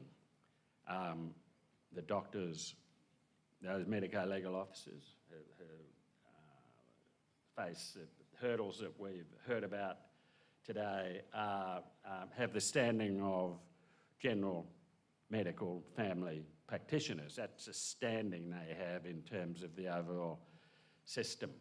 They're not regarded as specialists. So I've got 2 minutes. Okay, so they really, forensic medicine needs to build itself up to become a medical specialty in the same way as surgery and obstetrics and rheumatology and everything else. So that's, I think, doable. Okay, that's what Australia is undertaking to support the Philippines with, and that's going to be just in itself an exciting journey, and that can be, and we've already been having discussions with the University of Philippines about a joint program between Monash and the University of Philippines, and we're very sort of bullish, if you like, about being able to get that going in relatively short order. So I've only got 2 minutes, so then there needs to be a number of working parties established to help the mechanism focus on a range of issues that will be major and substantial and need a good mind focused on them. So the working party on developing the medical specialty. There needs to be good arrangements with the Philippine National Police and the National Bureau of Investigation covering a range of issues. One thing I should have said right at the beginning is it's really important to understand that we're talking about, at this point, an institute of forensic medicine and related sciences. Right? We are not talking about an institute that covers the whole panoply of forensic sciences, the numerous forensic sciences, sometimes called criminalistics. So we're not talking about fingerprints, we're not talking about ballistics, we're not talking about white powders, we're not talking about crime scene examination. So we're talking about forensic pathology, clinical forensic medicine, which is what the medico-legal officers do now. We're talking about forensic anthropology, forensic odontology, toxicology, and aspects of molecular biology. Not even all of molecular biology. I mean, that's just so huge. So, so that's a key working party that needs to be created. There needs to be a lot of thought given to the governance arrangements and the organisational structure, and we've got breakout group starting to begin thinking about that. That's key, crucial to the stable sustainability of the organisation. And as all of these working groups do their work, they need to keep in mind those principles of the Minnesota Protocol. Okay, so, which I'm sure they will. Other working groups, the broader medico-legal investigation system. So many of you would be aware that not everybody who dies in the Philippines actually gets a death certificate. So the WHO data is that about 88% of deaths in the country get a death certificate. That means 1 in 8 people in the Philippines, nobody knows why they die. Okay, so that's the first line of medico-legal death investigation. How do we know that some of those 1 in 8 aren't murders? We don't know. We've got nothing to say about it. So there is space there for some regulatory strengthening, police linkages, and of course regional linkages and services in the regions, and the very substantial reliance on provincial, local medical officers. And this is a group that we're actively thinking about how to get to those doctors and hopefully put them in a position to strengthen their ability to. You saw the numbers. There are about 4,000 or 4,000 to 5,000 autopsy post-mortem examinations in the PNP. Okay, this is a country of 120 million. I would think there's several times that 4,000 or 5,000 of bodies being examined by provincial medical officers upon which the system is reliant. So that's the key. There needs to be technical advice and expertise at some point into this. The early point is actually organisational and conceptual. And I hope that the government might think it was a good idea to report on progress every 6 months. So I just want to say what a privilege it is to have been involved and to be here at this wonderful gathering where we're talking about the reinforcing of domestic accountability by establishing an operational independent institute of forensic medicine and related services in accordance with the Minnesota Protocol, and the development of a specialty in forensic medicine in the Philippines. So thank you very much.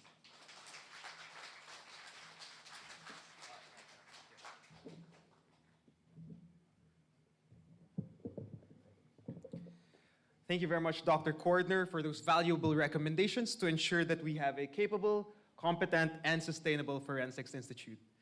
Now, our next guest is also from the Monash University. He is the Deputy Director and Head of Academic Programs at the Victorian Institute of Forensic Medicine in Melbourne, Australia. He's also the head of the Department of Forensic Medicine at Monash University.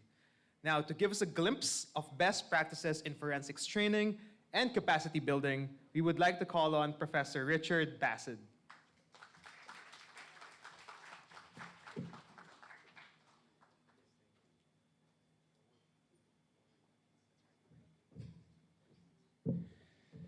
Thank you, everyone.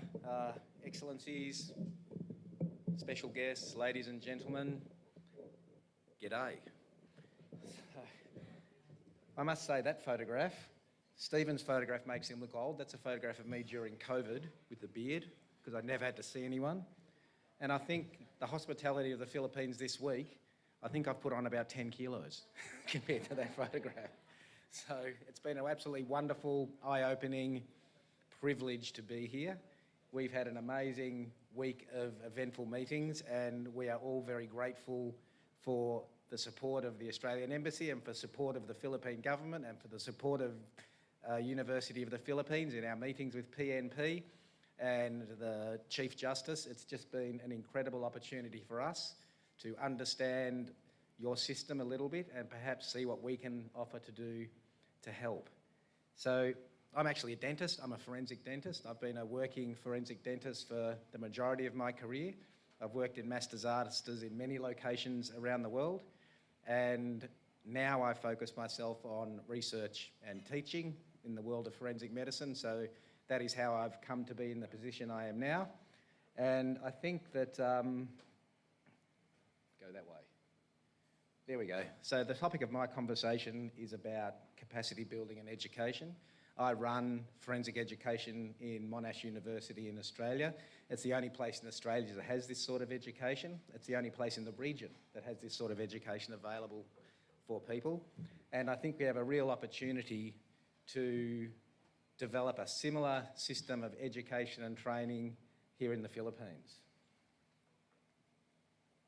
So a little bit about Monash. It's a giant university, has a number of campuses in Australia, has campuses in throughout our region, in India, Malaysia, in China, even a little place in Italy.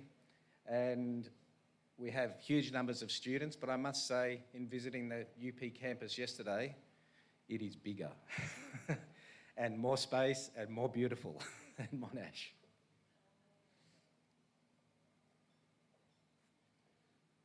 Who am I aiming at? So I'm not going to worry too much about rankings because they're not that important. There we go. So Monash University has a Faculty of Medicine, Nursing and Health Sciences. These are some of the disciplines that we have in there, and it includes forensic medicine, but it includes a whole lot of other medical disciplines within that faculty, and we interact with a lot of these disciplines in forensic medicine as well. So the questions I was asked when I came here to think about was, what are the training programs or certifications that have been most effective in building an efficient forensic medicine science workforce in Australia, and can that be applied to the Philippines? I have to tell you now, there's not enough forensic pathologists in Australia. The USA, I found out the other day, has half the number of forensic pathologists it needs to service its community properly. Philippines population is massive. To get enough forensic doctors to service the whole of the Philippines is a long time project. But we can start, and we can make real inroads in developing a way forward. And of course, how do you attract and recruit skilled professionals to this sort of work? If you've got a choice between being a forensic pathologist in the Philippines and being paid as a family doctor, or being a plastic surgeon, what are you going to do when you're a doctor? All the best people don't go into forensic medicine. So really, the way we're thinking about this in the Philippines, mandatory basic medical degree, mandatory work experience for 2 or 3 years. You can't do forensics unless you have some understanding of human nature, people, workplaces. You need life experience, post-medical degree, to understand forensic medicine properly. So 2 or 3 years working, and then what we're thinking about is specialist training in forensic medicine for doctors who have a bit of experience through a university, maybe a combination with the various medical societies that are in the Philippines, and the training occurs while that person is working in a working mortuary or a working forensic situation. Of course, if you don't have casework experience, it's not going to work. We can't do this online. So you have to have a student standing next to a body in a mortuary with a qualified expert standing next to him, explaining to him what to do, how to do it, what he's looking at, how to write a report, what to say in court. All of this practical training is mandatory. You can't do it online. And of course, forensic medical science, which is what we refer to as the related sciences, toxicology, anatomy, pharmacology, molecular biology, anthropology, forensic dentistry, all of these related sciences need a basic bachelor degree in a relevant science and then some postgraduate training and experience, and then they can call themselves forensic anthropologist, forensic molecular biologist, etc., etc. So the way we've been thinking about this is, if we can develop a collaboration between Monash University, University of Philippines, develop a collaboration between the Victorian Institute of Forensic Medicine and the pathology mortuary here at UP. We can provide a pathway to develop a core group of trained doctors that are trained in the Philippines, in the Philippine context, and work in the Philippines on the Philippines' forensic medical needs. It's not much use having a forensic doctor sent to Australia for a year to study and learn about our cases and our way of doing things and our legal system and our medical system, come back to the Philippines. It's completely different. Different types of deaths, different types of court systems, different ways of doing things. It's not going to work. They have to be trained on the ground in the Philippines. So we're thinking, if we can establish this joint degree program with UP President Jimenez and my Chancellor, we can establish a joint degree program between Monash University and UP in master's level training in forensic medicine. I think we will then have a cohort of people who are trained, and also a pathway for local doctors to specialise in forensic medicine in the Philippines, eventually trained by Philippine specialists. So, of course, recruitment strategies is a problem. As I said, we don't have enough forensic pathologists. We pay our pathologists well, but they earn more as plastic surgeons still. So recruitment strategies is hard. People who do this work are generally very humanitarian, publicly minded doctors who want to do work to help others in a broad context. And I think that specialist status is one way of going about it. If we can create a specialty of forensic medicine and forensic science in the Philippines, then, and a place to house it, a department of forensic medicine at a big university, then you start getting some momentum. People start thinking, young doctors start thinking, this has actually got some grunt to it. This is actually something that doctors might like to actually do. So once we establish the opportunities and the career pathway, then you'll start getting the good candidates coming into the program and start developing a high quality critical mass of expertly trained forensic medical doctors and scientists for the Philippines. So our education program, I can provide details of all the courses that we offer. I think UP President Jimenez, I think I've given you some of our programs, but we can have online and face-to-face. Online options are still for some of our subjects, for all the theoretical subjects and the theoretical knowledge that is required. Face-to-face is obviously required for the practicing and the practical supervision. We offer lots of courses, short courses, various levels of degrees, and really, I just can't emphasise enough the face-to-face casework supervision in Manila by Australian specialists in all of those disciplines is absolutely vital to transfer the knowledge across to the Philippines in an effective way. And then, of course, there's the administration, which is not really my strong point. I like to be in the mortuary digging around amongst the dead, but we have to do this administration now that I teach and I administer things. So I'm busily working now. We've had an agreement from Monash Vice-Chancellor, agreement from UP President and others in the UP that this is something that we can do. A joint degree is the implementation and the strategy to do it is happening now. As we speak, there are people in Melbourne working on this now to make this happen. And what we're thinking is that we will offer a joint degree for a few years, by which time there will be a sufficient core of trained Philippine forensic specialists to take the degree on themselves. We can still be around if you want us here, but the success of the program doesn't depend on us. It depends on you at that point in time. And of course, I'm not going to talk too much about budgets. It just blows my mind thinking about money. It costs a lot, all right? That's all I can say. It costs a lot. Minimum requirements. These are kind of important. Minimum requirements to have a chance at success. Establishment of the Department of Forensic Medicine. Specialty status for forensic scientists and forensic doctors. Career pathways so you can get good people in. Support from the judiciary that they are willing to accept, understand, learn about the importance of forensic evidence, how it applies in the court. The ability to function as an independent entity is one of the most important things. It's a lot of rethinking and changing of mindsets to understand why it's so important that it is independent. But for the clarity and robustness of justice, it has to be seen as being incorruptible in a broad sense. And of course, again, money.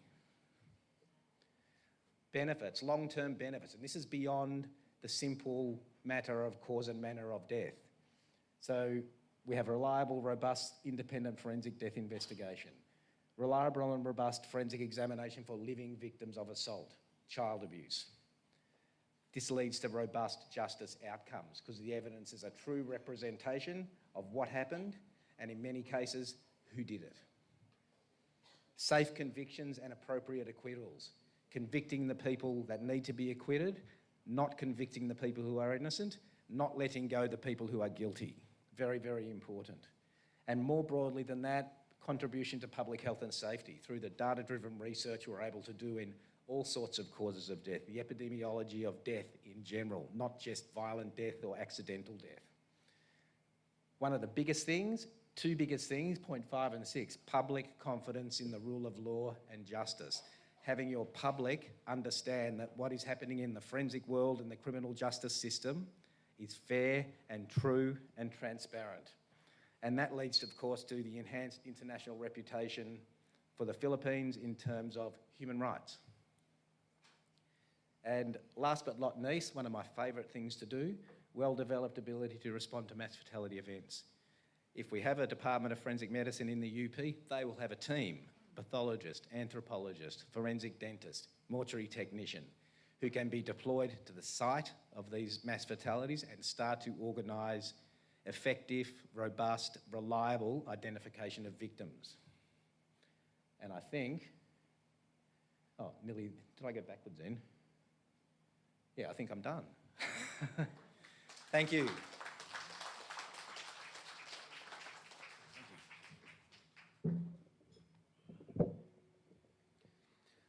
Once again, thank you, Professor Bassett, for your insights that would help us chart the future of forensics training in the country. Now, to complete our cast for part 2 of our colloquium, we have invited a decorated individual who has been a practicing lawyer since 1976, with the majority of his career focused on criminal law. He was appointed as a justice of the Supreme Court of Victoria in 2017 and continues to sit in the Criminal Court Division up to present. Now, to discuss the role of forensic science and medicine in the judicial system, please help me welcome Justice John Champion from the Court of Victoria.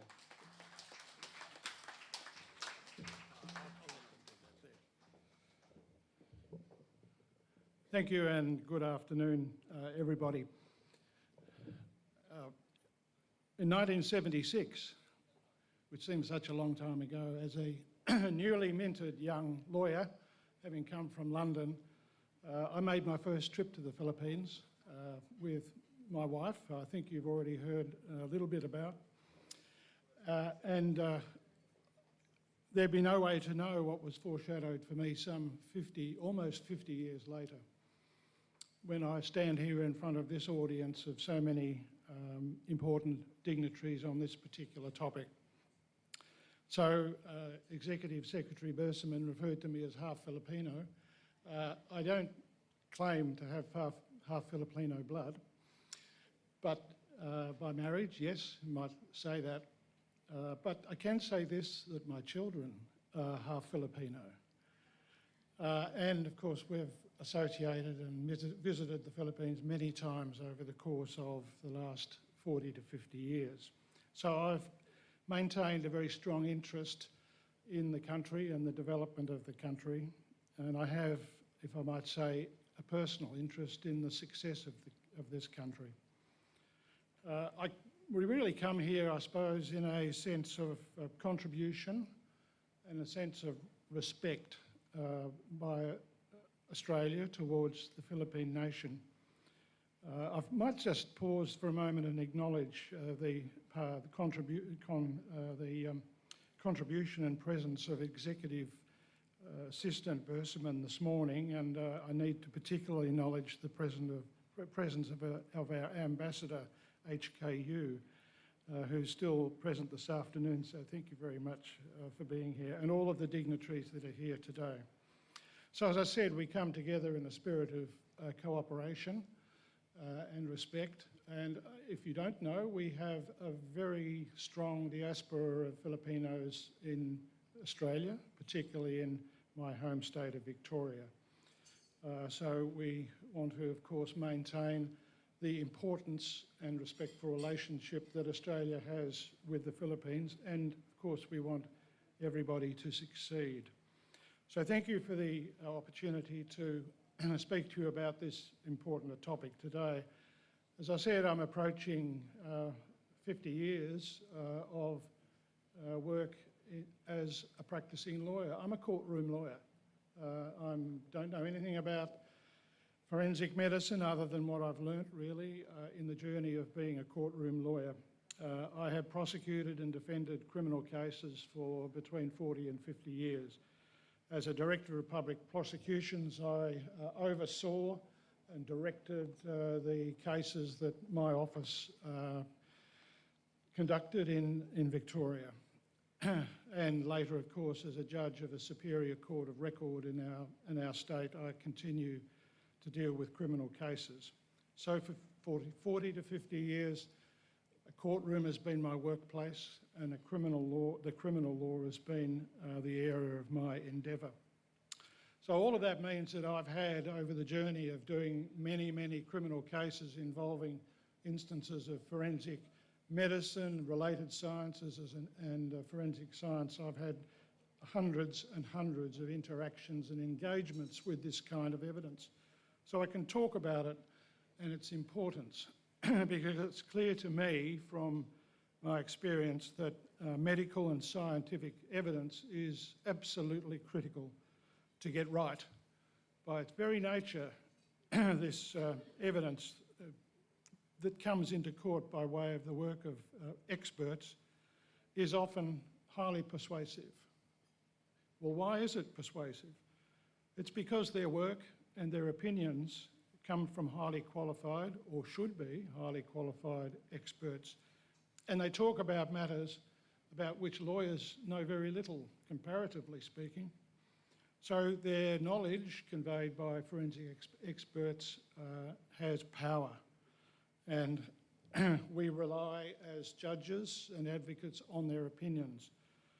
And I might say too often we defer to those opinions without sufficient scrutiny, and we're too often accepting the face value of the opinions that are put forward by way of reports or even by way of evidence when it's presented orally in the courtroom.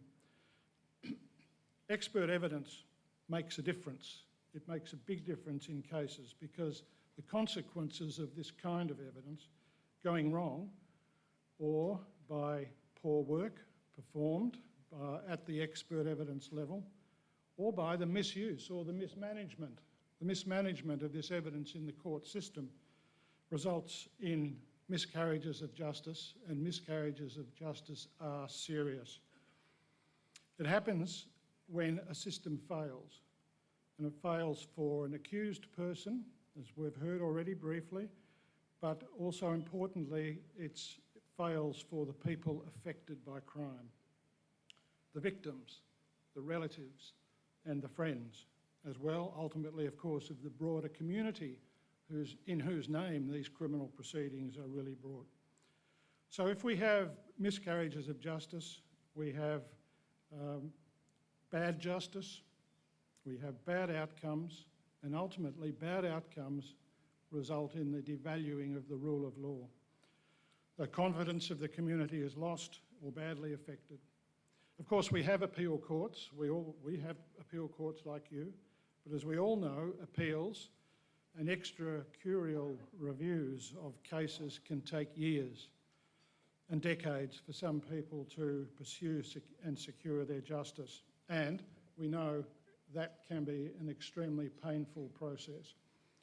So I do want to make the strong point that whilst there's a natural tendency to look at the bad outcomes of court proceedings in respect of accused persons and the people that might be wrongly convicted as a result of the poor performance all round of forensic evidence, we can't overlook and accept poor outcomes for the victims of crimes or the victims of criminal behaviour.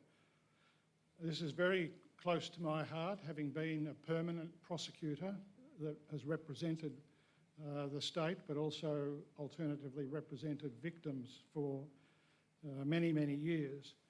And the care in which we should take for the victims of crime is really an issue of simple humanity. When you think about the introduction of a forensic institute in this country, I would encourage you to think not only about the accused people who may be wrongly convicted, or indeed the accused people who may be wrongly acquitted and found not guilty, but I would like you to reflect and think carefully about the benefits to the innocent people affected by criminal behaviour and their entitlement to just outcomes. And we clearly know that the effect of criminal acts don't simply rest at the death or injury of the primary victim, but spread widely to families and friends and indeed unsettle wider communities. So it's also fundamentally important to keep in mind that the investigation of a death, with which really we're all concerned, today, which results in an autopsy being carried out and an attempt to determine a cause of death and any related circumstances, is not the end point of the game. It's not the end point of the system, because it's only part of the process. And if anything, I want to emphasise and perhaps remind everyone, when you consider this aspect of the development of a forensic institute, not to forget there's an end user of the work of the forensic scientist or the forensic doctor. Because the death investigation is, in many circumstances, a necessary part of a longer and a broader picture. It's half the story. The other half of the story is the justice system. And the justice system is a big stakeholder in any death investigation. So the high level of importance of the evidence we're talking about today to the outcomes in the justice system means that courts must, and rightly, expect and demand the examination, the collection and the analysis of forensic evidence or forensic medicine evidence to be conducted in a professionally high standard, orderly, regular, transparent, recorded and managed to a high level of competence and organisation. The justice system must demand this to take place. And importantly, as we now all know, of course, cases can go on for years and years and years. And one of the really important features that I've learnt and can bring to this meeting is that the continuity and the storage of forensic material must be scrupulous, must be well managed, and forensic samples, results, slices, and let's drill down to something basic, slices of brain tissue or DNA need to be kept, and they need to be kept for a long, long time. The consequences of these things not occurring is that outcomes ultimately become less trustworthy. And miscarriages of justice that might be looked at in a decade because science has evolved and because we can look at slices of brain tissue or we can look at DNA in a different way, might change in 5 years or it might change in 10 years so that people can come back to this and re-look at this material and determine, well, do we now know there has been a miscarriage of justice and someone may have been unfairly and improperly imprisoned for a decade or so? We know this to be so because it's happened in our country. We don't come here saying that our system's perfect at all, but what we can come here and say is that we do point to examples in our own country where only in the last 6 to 9 months we've identified, by way of a really good example, that a woman with 4 children who died was convicted to murder and manslaughter on 4 different counts, sentenced to a huge period of imprisonment, and then was found by the work of Dr. Cordner and others around the world who came together pro bono, who were able to determine that these children died of causes that could be attributed to their medical condition and were not smothered by their mother, as was argued by the prosecution. Dr. Cordner can talk for hours about this particular topic, but indeed what we found after a journey of nearly 20 years, because this woman was wrongly convicted some 20 years back, that in fact she should never have been convicted at all. So these are very powerful messages, and we can come to you and say, well, these are our experiences, and if we can support you with developing the sort of expertise and technology that might overcome these sorts of travesties of justice, then of course we would like to do that. Expert evidence, ladies and gentlemen, must be rigorously challenged in court.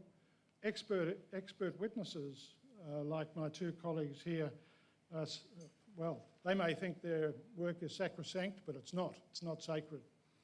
And they can be challenged. They expect to be challenged in a courtroom because that's part of the transparent process of the work of the criminal justice system and must remain so. And they accept the fact that they'll walk into a courtroom and they will be challenged if that's necessary for the case. If it's necessary for them to be attacked as to their methodology and the way in which they've done their work, and if it's not been up to standard, then they'll be accountable for it. And the justice system should make them accountable for that. Sorry, gentlemen. The consequence of all of that is, with the development of the expertise of a forensic institute, must mean the outcome is that reliable and trustworthy evidence is put before a court that's involved in a criminal case. Now, I know there are other issues involved, we've discussed today about mass death cases and workplace injuries and so on. That's not my area. My area is focused on the criminal trial, and that's my interest. But of course, the development of the Forensic Institute and the expertise that will come along with that has application to some of the mass death events that unfortunately you experience in this country too often. Now, before I finish, I haven't got the wind up, but I'm sure it's coming. Before I finish, there's one thing I might say, and that is the development. We have had the benefit of the development in my city of Melbourne of a high quality forensic institute in the Victorian Institute of Forensic Medicine. That kind of institute is a perfect starting point of independence and rigour being key factors that some of its mission statements will point to. All of that leads to trust. When we know that an organisation like a forensic institute is independent, it's independent from influence from interested or disinterested parties, independent in our state from the police, independent from the influence of politicians, completely independent to go about their work in a way that they're not influenced. These are important factors, and this is critical. It leads to trust, and trust of the evidentiary opinions of those that work at these institutes. As a result, a court like mine and our public community trusts our Victorian Institute of Forensic Medicine. I've gone off-piste, as they say. I've got 2 minutes to speak. It came about, the development of our Victorian Institute of Forensic Medicine came about as a result of the work of a handful, because it only takes a handful of people to push this along. You've got to talk to the right people, of course, but it arose out of a case that divided our nation. Some of you will know about the case. It's what we know as the dingo case, where a dingo was alleged to have taken a baby from a campsite. You can look it up. I'm sure many people will be able to look it up. It's the Chamberlain case, and as a result of that, Lindy Chamberlain was imprisoned for a lengthy period, and really on the basis partly of imperfect forensic evidence that was placed before the court. As a result of the miscarriage of justice that occurred in that case, as I said, a handful of the people who were committed, an Attorney General, thank you, an Attorney General, the barrister that appeared on behalf of Lindy Chamberlain, who later became the Chief Justice of Victoria, also a number of other people, including a very well-regarded and famous forensic pathologist, came together and decided this was going to happen, and persuaded the Premier of our state and the government, and our government fell in line with the recommendations to create the Victorian Institute of Forensic Medicine, which is a critical institution involving trust in our community and also important to the maintenance of the rule of law in our state. It is an institution that is trusted by our court system, and I can say that because I've had the 50 years experience.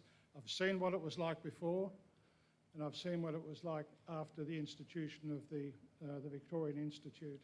And I can assure you that the work of these experts on behalf of VIFM is work that's trusted within our court system, and it leads to the reduction. We will never eliminate miscarriage of justice, but it leads to the reduction of miscarriages of justice, which is something we must all aspire to.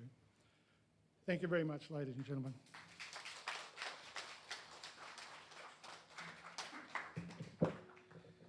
Thank you so much, Justice Champion, for your insightful presentation. Ladies and gentlemen, once again, we are now opening the floor for any questions or comments for our speakers. Again, just like for the first part, if you do have a question or a comment, please feel free to approach the microphone stands in the middle of the room. Or if you wish, you can raise your hand and we will hand over a mic to you. Yes. Yes, sir. Please go ahead. Good afternoon. My name is Ziad Al-Hakim. I'm the ICRC Forensic Specialist in the Philippines. Thank you for the interesting presentations and the insightful ones. My question is based on your presentations, but also reflecting on the previous ones in the previous session.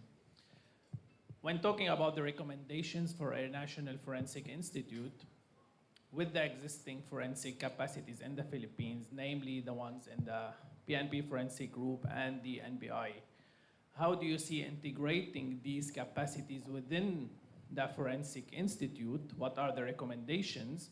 And if these forensic capacities, namely the PNP and the NBI, would still be a separate forensic service providers, how do you see also the overlap and possibly duplication of efforts, roles, and responsibilities between the three different institutions? Thank you. All right, we'll hand it over to our panelists. Professor Quarter, go ahead, sir. Yeah. So that's a question that only takes 30 seconds to answer.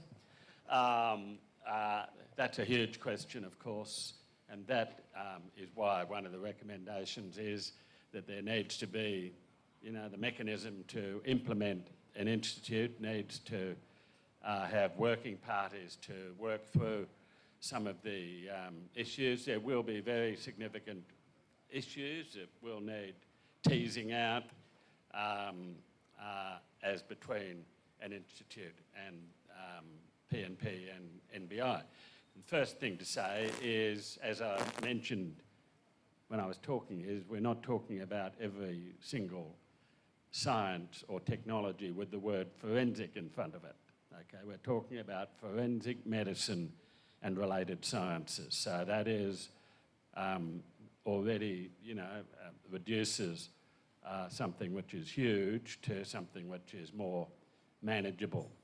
And you can think of forensic medicine as body related, whether the body is deceased or the victim is alive. So it's homicide, suspicious deaths, but other deaths that routinely fall into the medico-legal space, accidents, suicides, natural deaths that doctors don't know why the person died, but of course there's local law about that. So, but then when the Institute is operational, they're clearly not going to be the case that at a very early day one, the Institute will say, well, we can do everything. So there's going to have to be, with goodwill on all sides, transitional arrangements, and there will have to be arrangements that deal with the regions. And of course, this is a huge country. So I don't underestimate all of that. It is that we hope that people will share the goal and work towards achieving it. So I think regional services are key, and that's obviously something, as we've seen in the presentation from PNP, that they've got people out there and there are huge numbers of cases, although interestingly, the number of actual autopsies is somewhere between 4,000 and 5,000, okay? So that's fewer than we do in Victoria, with a population which is 1/20th the size of the Philippines. So what that tells us is that there are lots of examinations being done by provincial and local and hospital-based doctors. We need to get to those doctors to see how they're going and what sort of support they can be given of a knowledge kind and training kind to uplift those services, and they're happening outside the police system. So this is a complicated area. It's actually a fascinating sort of task and a fascinating thing to grapple with. It's a real opportunity for the country to grab this and shake it into a more manageable and higher quality system. So there are wins, there are big gains to be got. So I think if people approach it from that point of view, then the future is bright.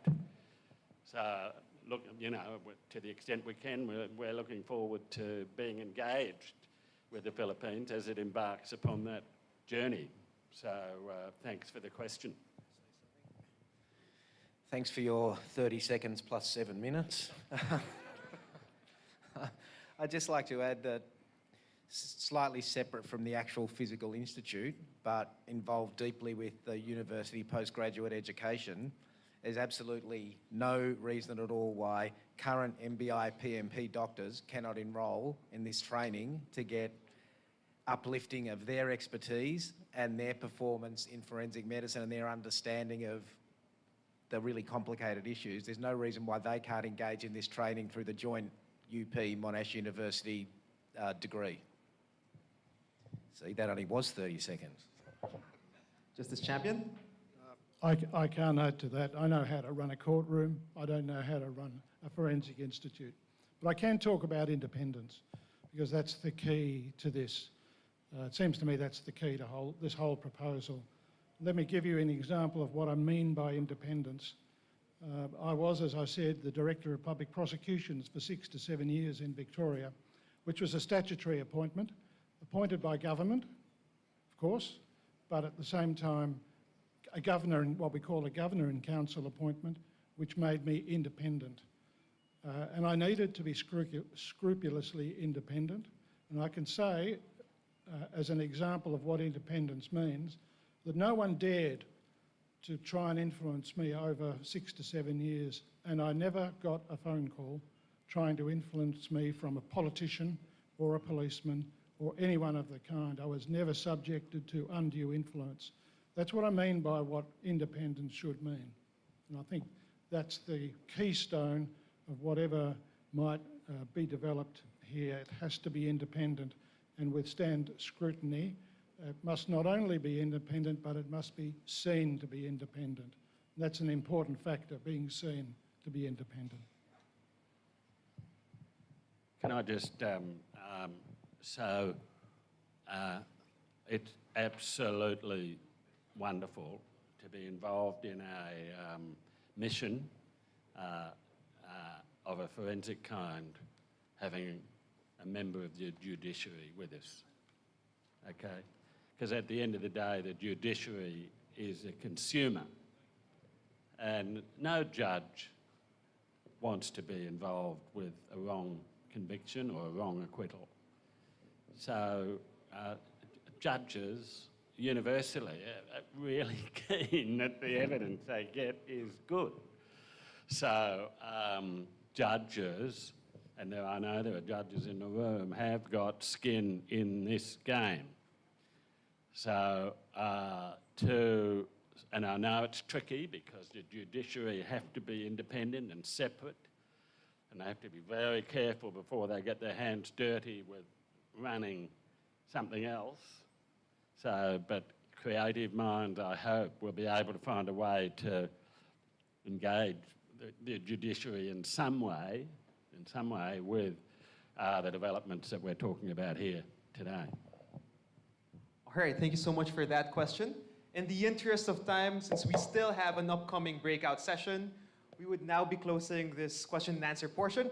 Ladies and gentlemen, please give a round of applause once again for our speakers. For our speakers, please stand in front of your seats. We'll have a quick photo opportunity.